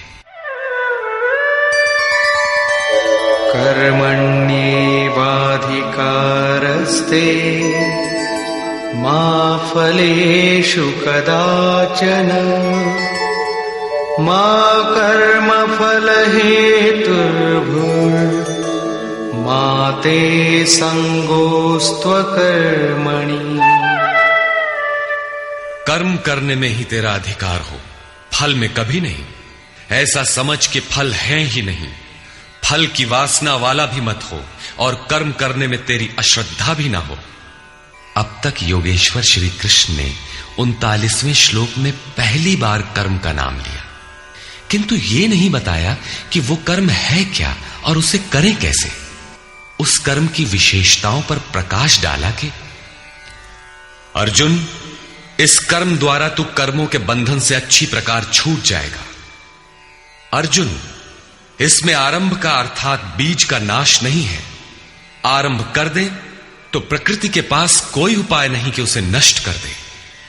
अर्जुन, इसमें सीमित फल रूपी दोष भी नहीं है कि स्वर्ग रिद्धियों सिद्धियों में फंसाकर खड़ा कर दे। अर्जुन, इस कर्म का थोड़ा भी साधन जन्म मरण के भय से उद्धार कराने वाला होता है। किंतु अभी तक उन्होंने ये नहीं बताया कि वो कर्म है क्या, किया कैसे जाए। इसी अध्याय के 41वें श्लोक में उन्होंने बताया, अर्जुन, इसमें निश्चयात्मक बुद्धि एक ही है, क्रिया एक ही है। तो क्या बहुत सी क्रिया वाले भजन नहीं करते? श्री कृष्ण कहते हैं, वे कर्म नहीं करते। इसका कारण बताते हुए कहते हैं कि अविवेकियों की बुद्धि अनंत शाखा वाली होती है, इसलिए वे अनंत क्रियाओं का विस्तार कर लेते हैं। वे दिखावटी शोभा युक्त वाणी में इन क्रियाओं को व्यक्त भी करते हैं। उनकी वाणी की छाप जिनके चित्त पर पड़ जाती है, उनकी भी बुद्धि नष्ट हो जाती है। अतः निश्चयात्मक क्रिया एक ही है, लेकिन यह नहीं बताया कि वो क्रिया कौन सी है। 47वें श्लोक में उन्होंने कहा, अर्जुन, कर्म करने में ही तेरा अधिकार है, फल में कभी नहीं। फल की वासना वाला भी मत हो और कर्म करने में तेरी अश्रद्धा ना हो, अर्थात निरंतर करने के लिए उसी में लीन होकर करें। किंतु यह नहीं बताया कि वो कर्म है क्या। प्रायः इस श्लोक का उद्धरण देकर लोग कहते हैं कि कुछ भी करो केवल फल की कामना मत करो। हो गया निष्काम कर्म योग। किंतु अभी तक श्री कृष्ण ने बताया ही नहीं कि कर्म है कौन सा जिसे करें। यहां पर केवल कर्म की विशेषताओं पर प्रकाश डाला कि कर्म देता क्या है और कर्म को करते समय बरती जाने वाली सावधानियां क्या हैं, उन पर प्रकाश डाला। प्रश्न ज्यों का त्यों बना हुआ है, जिसे योगेश्वर आगे अध्याय 3-4 में स्पष्ट करेंगे। पुनः इसी पर बल देते हैं। योगस्थः कुरु कर्माणि संगं त्यक्त्वा धनंजय सिद्ध्य सिद्ध्योः समो भूत्वा समत्वं योग उच्यते। धनंजय, आसक्ति और संग दोष को त्याग कर सिद्धि और असिद्धि में समान भाव रखकर योग में स्थित होकर कर्म कर। कौन सा कर्म? निष्काम कर्म कर। समत्वम योग उच्यते। ये समत्व भाव ही योग कहलाता है। विषमता जिसमें ना हो ऐसा भाव समत्व कहलाता है। रिद्धियां सिद्धियां विषम बनाती है, आसक्ति हमें विषम बनाती है, फल की इच्छा विषमता पैदा करती है। इसीलिए फल की वासना न हो, फिर भी कर्म करने में अश्रद्धा ना हो। देखी सुनी सभी वस्तुओं में आसक्ति का त्याग करके प्राप्ति और अप्राप्ति के विषय में न सोचकर केवल योग में स्थित रहते हुए कर्म कर। योग से चित्त चलायमान न हो। योग एक पराकाष्ठा की स्थिति है और एक प्रारंभ की स्थिति भी होती है। प्रारंभ में भी हमारी दृष्टि लक्ष्य पर ही रहनी चाहिए। अतः योग पर दृष्टि रखते हुए कर्म का आचरण करना चाहिए। समत्व भाव अर्थात सिद्धि और असिद्धि में समभाव ही योग कहलाता है। जिसको सिद्धि और असिद्धि विचलित नहीं कर पाती, विषमता जिसमें पैदा नहीं होती, ऐसा भाव होने के कारण यह समत्व योग कहलाता है। ये इष्ट से समत्व दिलाता है, इसीलिए इसे समत्व योग कहते हैं। कामनाओं का सर्वथा त्याग है, इसलिए इसे निष्काम कर्म योग कहते हैं।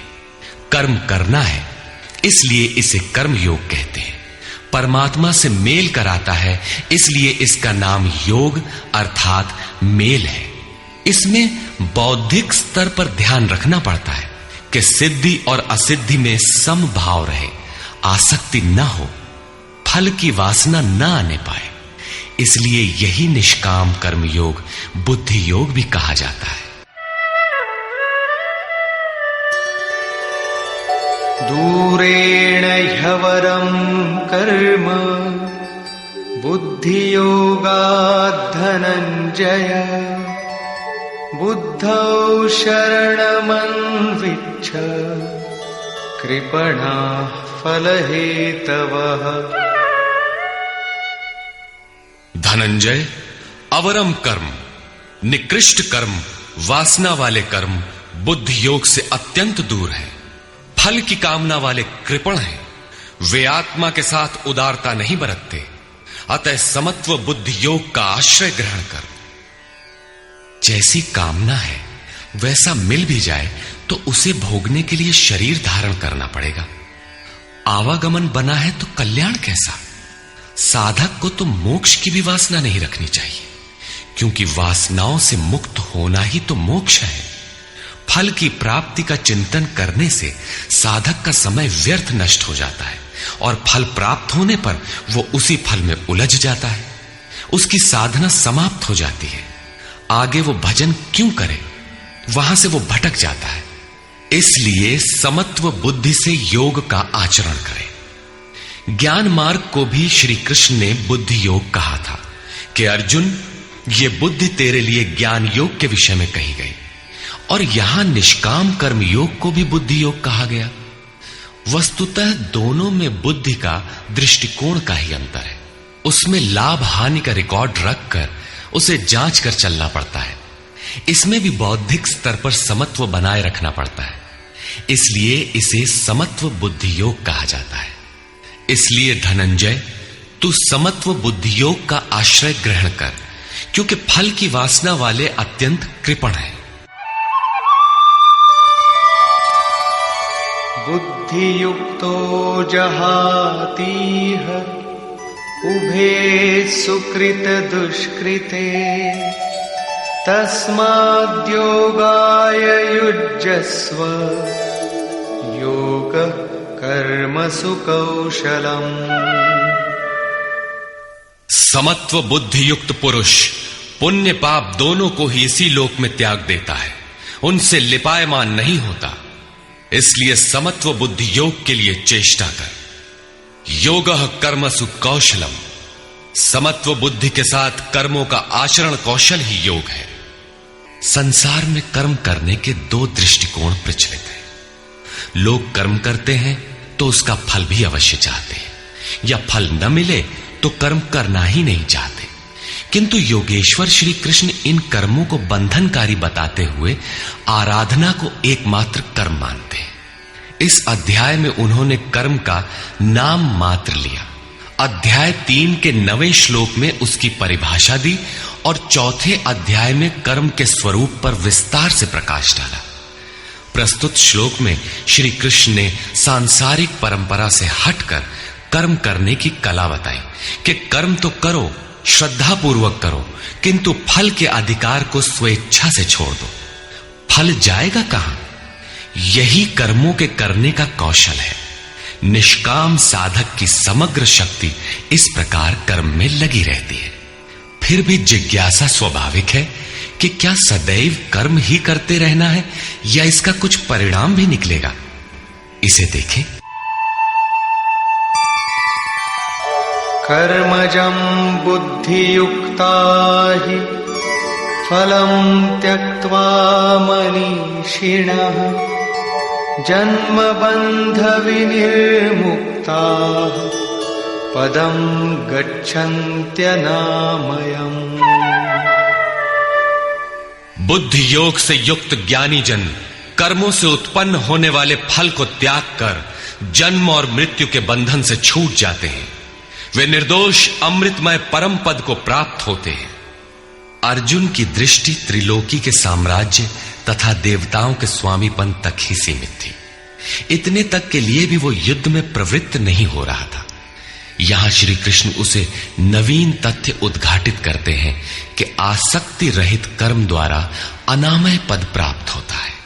निष्काम कर्म योग परम पद को दिलाता है, जहां मृत्यु का प्रवेश नहीं है। इस कर्म में प्रवृत्ति कब होगी? यदा ते मोह कलिलं बुद्धिर्व्यतितरिष्यति तदा गन्तासि निर्वेदं श्रोतव्यस्य श्रुतस्य च। जिस काल में तेरी साधक की बुद्धि मोह रूपी दलदल को पूर्णतः पार कर लेगी, लेश मात्र भी मोह न रह जाए, उस समय जो सुनने योग्य है उसे तू सुन सकेगा और सुने हुए के अनुसार वैराग्य को प्राप्त हो सकेगा, अर्थात उसे आचरण में ढाल सकेगा। अभी तो जो सुनने लायक है उसे न तो तू सुन पाया है और आचरण का तो प्रश्न ही नहीं खड़ा होता। इसी योग्यता पर पुनः प्रकाश डालते हैं।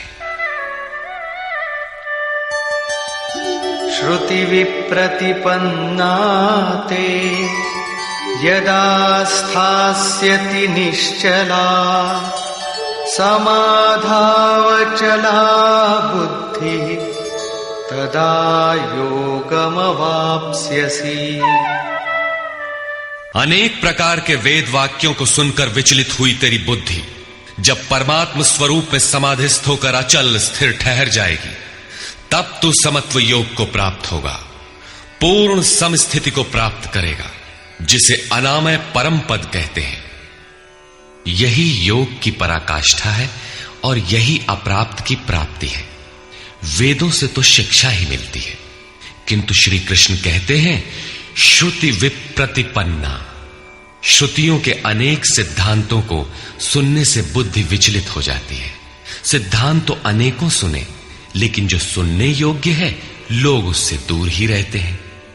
ये विचलित बुद्धि जिस समय समाधि में स्थिर हो जाएगी, तब तू योग की पराकाष्ठा अमृत पद को प्राप्त करेगा। इस पर अर्जुन की उत्कंठा स्वाभाविक थी कि वे महापुरुष कैसे होते हैं जो अनामय परम पद में स्थित है, समाधि में जिनकी बुद्धि स्थिर है। उसने प्रश्न किया। अर्जुन उवाच।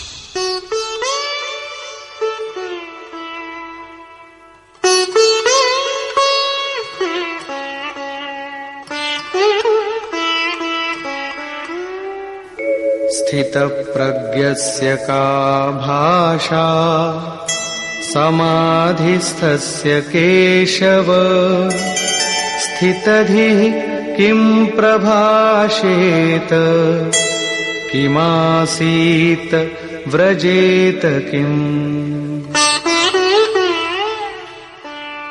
समाधीयते चित्तम यस्मिन् स आत्मा एव समाधिः।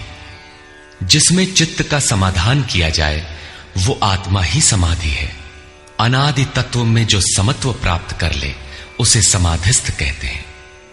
अर्जुन ने पूछा, केशव, समाधिस्थ स्थिर बुद्धि वाले महापुरुष के क्या लक्षण है? स्थित प्रज्ञ पुरुष कैसे बोलता है, वो कैसे बैठता है, वो कैसे चलता है? 4 प्रश्न अर्जुन ने किए। इस पर भगवान श्री कृष्ण ने स्थित प्रज्ञ के लक्षण बताते हुए कहा। श्री भगवान उवाच।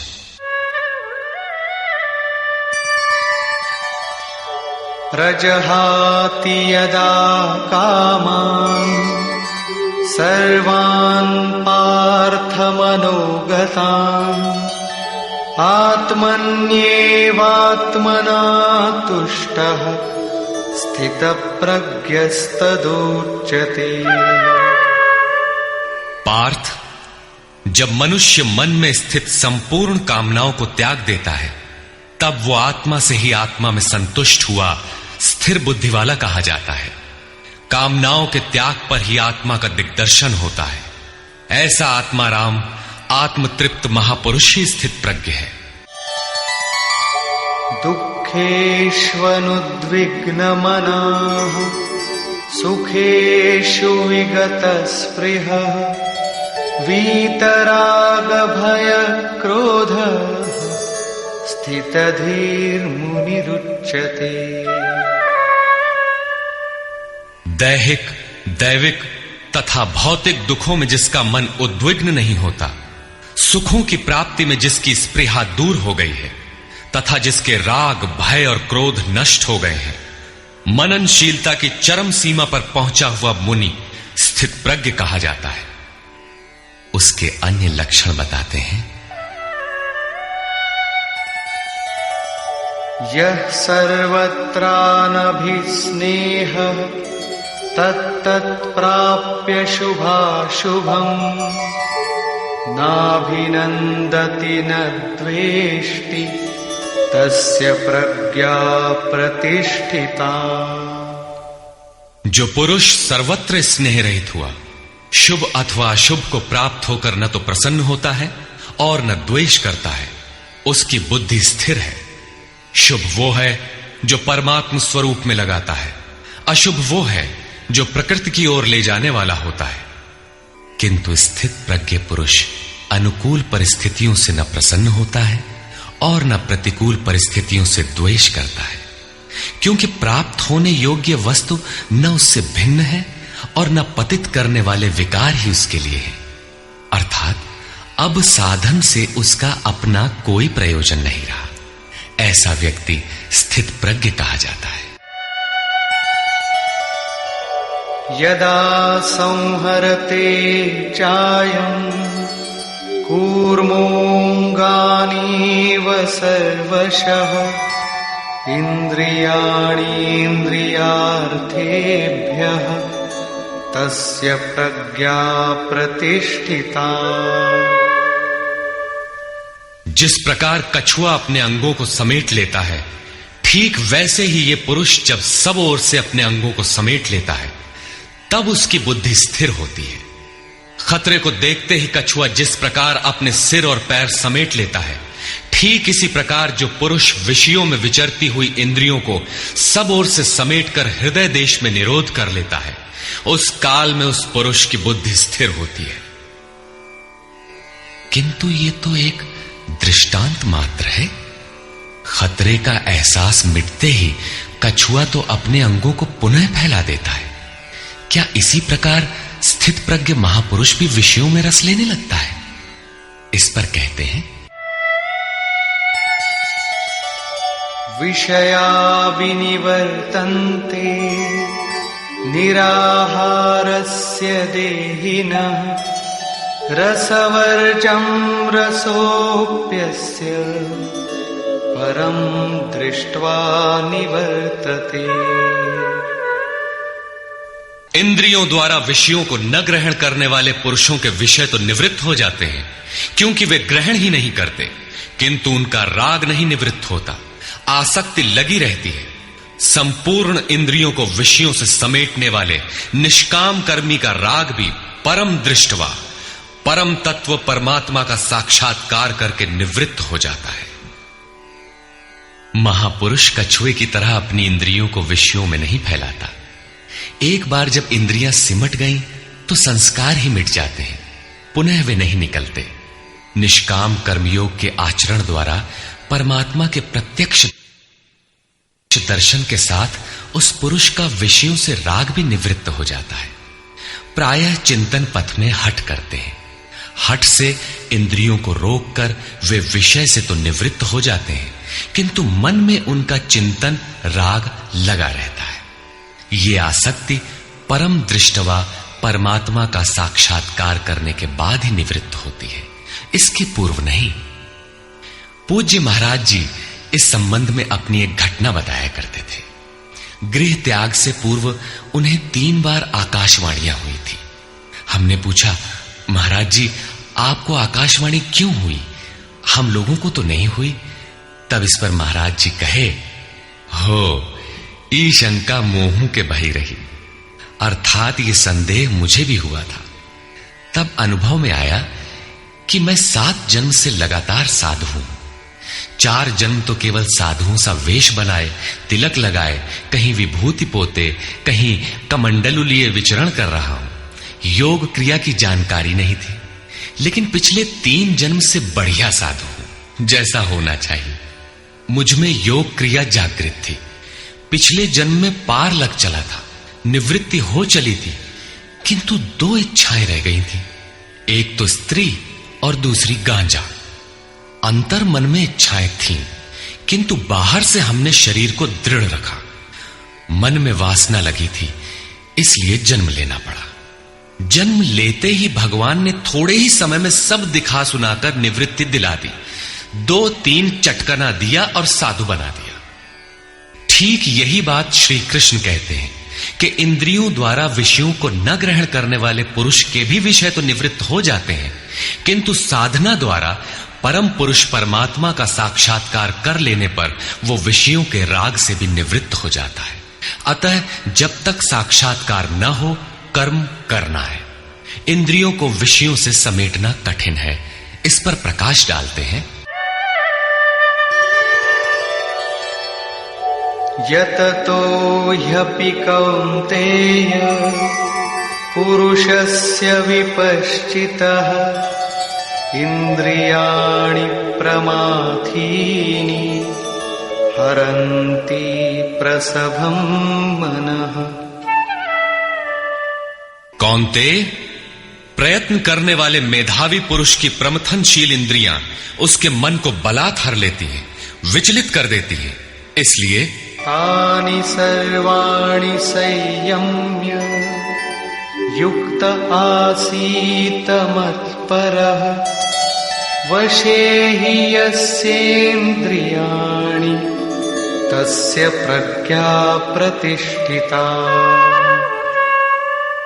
उन संपूर्ण इंद्रियों को संयत करके योग से युक्त और समर्पण के साथ मेरे आश्रित हो, क्योंकि जिस पुरुष की इंद्रियां वश में होती हैं उसी की बुद्धि स्थिर होती है।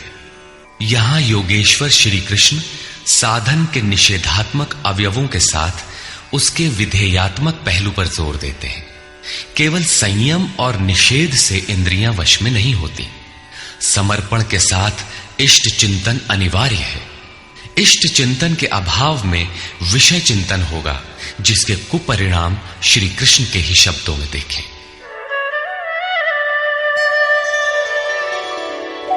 ध्यायतो विषयान् पुंसः संगस्तेषूपजायते संगात् संजायते कामः कामात् क्रोधोऽभिजायते।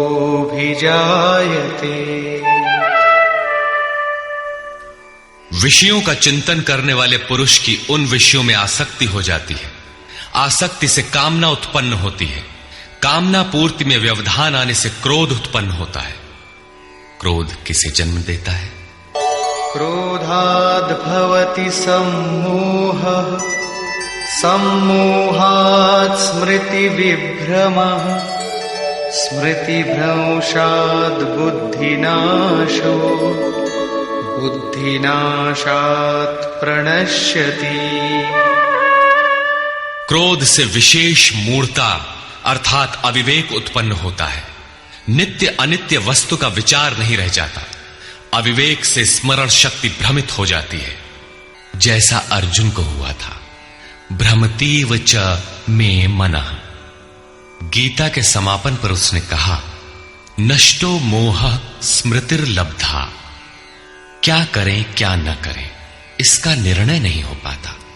स्मृति भ्रमित होने से योग परायण बुद्धि नष्ट हो जाती है और बुद्धि नाश होने से ये पुरुष अपने श्रेय साधन से च्युत हो जाता है। यहां श्री कृष्ण ने बल दिया है कि विषयों का चिंतन नहीं करना चाहिए। साधक को नाम रूप लीला और धाम में ही कहीं लगे रहना चाहिए।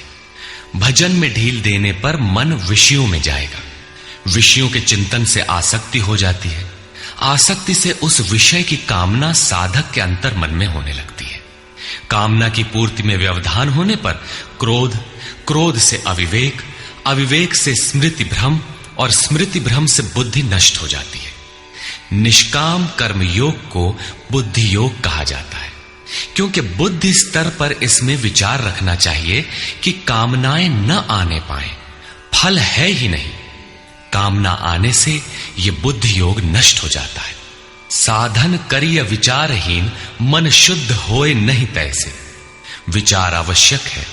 विचार शून्य पुरुष श्रेय साधन से नीचे गिर जाता है। साधन क्रम टूट जाता है, सर्वथा नष्ट नहीं होता। भोग के पश्चात साधन वहीं से पुनः आरंभ होता है जहां अवरुद्ध हुआ था। ये तो विषयाभिमुख साधक की गति है।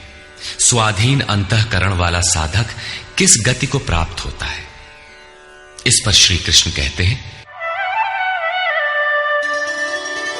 रागद्वेष वियुक्तैस्तु विषयानीन्द्रियैश्चरन् आत्मवश्यैर्विधेयात्मा प्रसादमधिगच्छति। आत्मा की विधि को प्राप्त प्रत्यक्षदर्शी महापुरुष राग द्वेष से रहित वश में की हुई अपनी इंद्रियों द्वारा विषयान चरण, विषयों में विचरता हुआ भी प्रसाद मधिगच्छति, अंतःकरण की निर्मलता को प्राप्त होता है। वो अपनी भाव दृष्टि में रहता है। महापुरुष के लिए विधि निषेध नहीं रह जाते। उसके लिए कहीं अशुभ नहीं रहता जिससे वो बचाव करे, तथा उसके लिए कोई शुभ शेष नहीं रह जाता जिसकी वो कामना करे।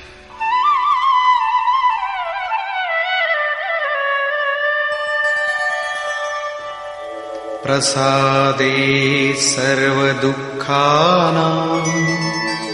हानिरस्योपजायते प्रसन्नचेतसो याशु बुद्धि पर्यवतिष्ठते। भगवान के पूर्ण कृपा प्रसाद भगवत्ता से संयुक्त होने पर इसके संपूर्ण दुखों का अभाव हो जाता है। दुखालयम अशाश्वतम, संसार का अभाव हो जाता है और उस प्रसन्न चित्त वाले पुरुष की बुद्धि शीघ्र ही अच्छी प्रकार स्थिर हो जाती है। किंतु जो योग युक्त नहीं है उनकी दशा पर प्रकाश डालते हैं। नास्ति बुद्धिरयुक्तस्य न चायुक्तस्य भावना न चाभावयतः शान्तिः अशान्तस्य कुतः सुखम्। योग साधन रहित पुरुष के अंतःकरण में निष्काम कर्मयुक्त बुद्धि नहीं होती।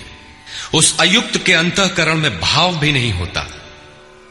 भावना रहित पुरुष को शांति कहां और अशांत पुरुष को सुख कहां। योग क्रिया करने से कुछ दिखाई पड़ने पर ही भाव बनता है। जाने बिनु ना होई प्रतीति, भावना बिना शांति नहीं मिलती और शांति रहित पुरुष को सुख अर्थात शाश्वत सनातन की प्राप्ति नहीं होती। इंद्रियाणां हि चरतां यन्मनोनुविधीयते तदस्य हरति प्रज्ञां वायुर्नावमिवाम्भसि। जल में नाव को जिस प्रकार वायु हरण करके गंतव्य से दूर कर देता है, ठीक वैसे ही विषयों में विचरण करती हुई इंद्रियों में जिस इंद्रिय के साथ मन रहता है, वो एक ही इंद्रिय उस अयुक्त पुरुष की बुद्धि को हर लेती है। अतः योग का आचरण अनिवार्य है। क्रियात्मक आचरण पर श्री कृष्ण पुनः बल देते हैं। तस्माद्यस्य महाबाहो निगृहीतानि सर्वशः इंद्रियाणीन्द्रियार्थेभ्यः तस्य प्रज्ञा प्रतिष्ठिता। इससे हे महाबाहो, जिस पुरुष की इंद्रियां इंद्रियों के विषयों से सर्वथा वश में की हुई होती हैं, उसकी बुद्धि स्थिर होती है। बाहु कार्य क्षेत्र का प्रतीक है। भगवान महाबाहु एवं आजानुबाहु कहे जाते हैं। वे बिना हाथ पैर के सर्वत्र कार्य करते हैं। उनमें जो प्रवेश पाता है या जो उसी भगवत्ता की ओर अग्रसर है, वो भी महाबाहु है। श्री कृष्ण और अर्जुन दोनों को महाबाहु कहा गया है। या निशा सर्वभूतानां तस्यां जागर्ति संयमी यस्यां जागृति भूतानि सा निशा पश्यतो मुनिः। संपूर्ण भूत प्राणियों के लिए वो परमात्मा रात्रि के तुल्य है, क्योंकि दिखाई नहीं देता, न विचार ही काम करता है, इसलिए रात्रि सदृश है। उस रात्रि में परमात्मा में संयमी पुरुष भली प्रकार देखता है, चलता है, जागता है, क्योंकि वहां उसकी पकड़ है। योगी इंद्रियों के संयम द्वारा उसमें प्रवेश पा जाता है। जिन नाशवान सांसारिक सुख भोग के लिए संपूर्ण प्राणी रात दिन परिश्रम करते हैं, योगी के लिए वही निशा है। रमा विलासु राम अनुरागी तजत बमन जिमि जन बड़ भागी। जो योगी परमार्थ पथ में निरंतर सजग और भौतिक ऐषणाओं से सर्वथा निष्प्रिय होता है, वही उस इष्ट में प्रवेश पाता है। वो रहता तो संसार में ही है, किंतु संसार का उस पर प्रभाव नहीं पड़ता। महापुरुष की इस रहनी का चित्रण देखें। आपूर्यमाणमचल प्रतिष्ठम् समुद्रमापः प्रविशन्ति यद्वत् तद्वत् कामायं प्रविशन्ति सर्वे स शान्तिमाप्नोति न कामकामी। जैसे सब ओर से परिपूर्ण अचल प्रतिष्ठा वाले समुद्र में नदियों के जल उसको चलायमान न करते हुए बड़े वेग से उसमें समा जाते हैं, ठीक वैसे ही परमात्मा में स्थित प्रज्ञ पुरुष में संपूर्ण भोग विकार उत्पन्न किए बिना समा जाते हैं। ऐसा पुरुष परम शांति को प्राप्त होता है, न कि भोगों को चाहने वाला।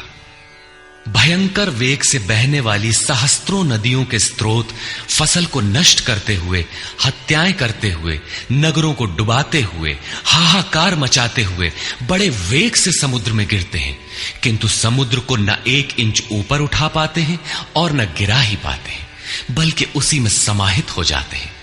ठीक इसी प्रकार स्थित प्रज्ञ महापुरुष के प्रति संपूर्ण भोग उतने ही वेग से आते हैं, किंतु समाहित हो जाते हैं।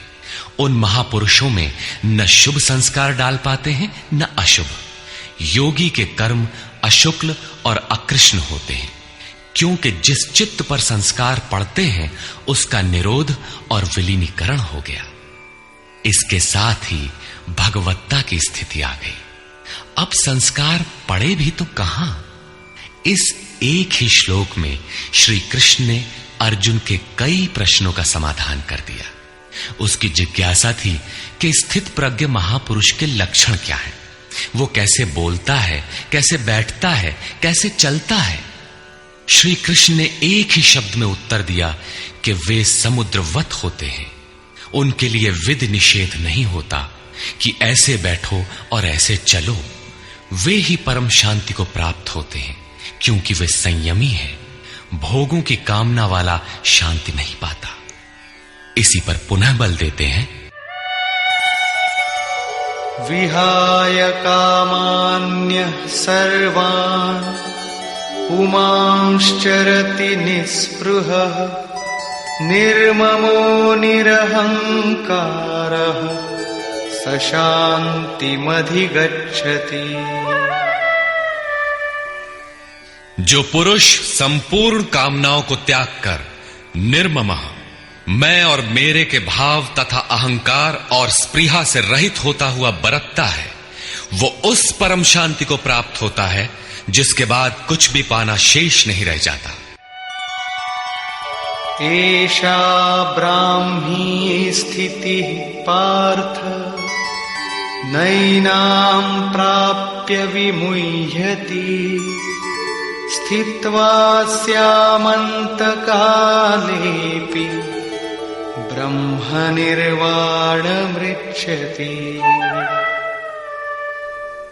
पार्थ, उपर्युक्त स्थिति ब्रह्म को प्राप्त हुए पुरुष की स्थिति है।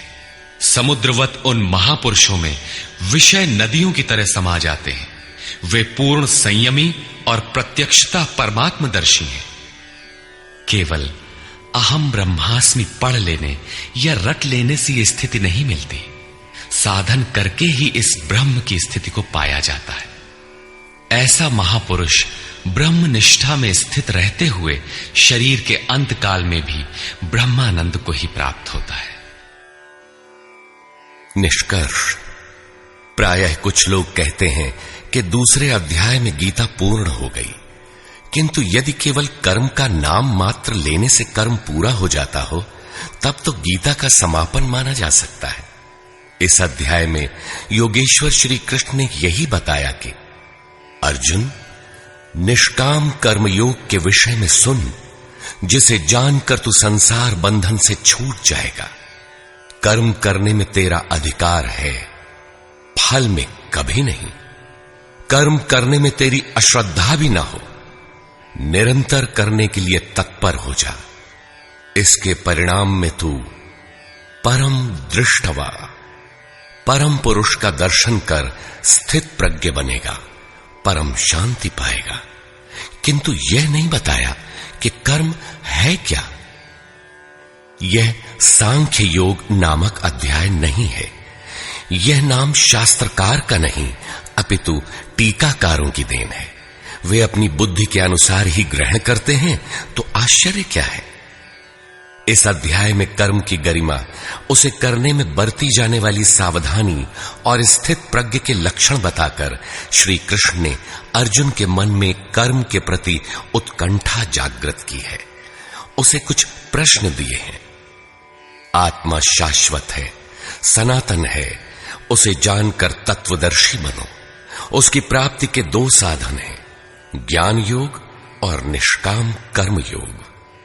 अपनी शक्ति को समझकर हानि लाभ का स्वयं निर्णय लेकर कर्म में प्रवृत्त होना ज्ञान मार्ग है, तथा इष्ट पर निर्भर होकर समर्पण के साथ उसी कर्म में प्रवृत्त होना निष्काम कर्म मार्ग या भक्ति मार्ग है।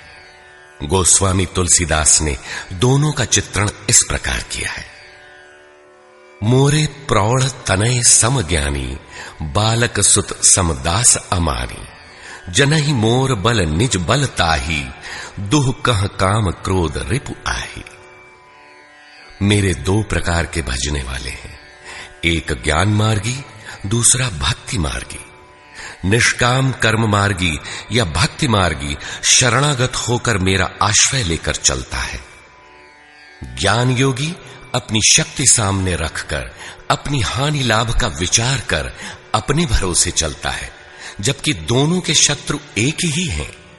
ज्ञान मार्गी को काम क्रोधादि शत्रुओं पर विजय पाना है और निष्काम कर्म योगी को भी इन्हीं से युद्ध करना है। कामनाओं का त्याग दोनों करते हैं और दोनों मार्गों में किया जाने वाला कर्म भी एक ही है। इस कर्म के परिणाम में परम शांति को प्राप्त हो जाओगे। लेकिन यह नहीं बताया कि कर्म है क्या। अब आपके भी समक्ष कर्म एक प्रश्न है। अर्जुन के मन में भी कर्म के प्रति जिज्ञासा हुई। तीसरे अध्याय के आरंभ में ही उसने कर्म विषयक प्रश्न प्रस्तुत किया।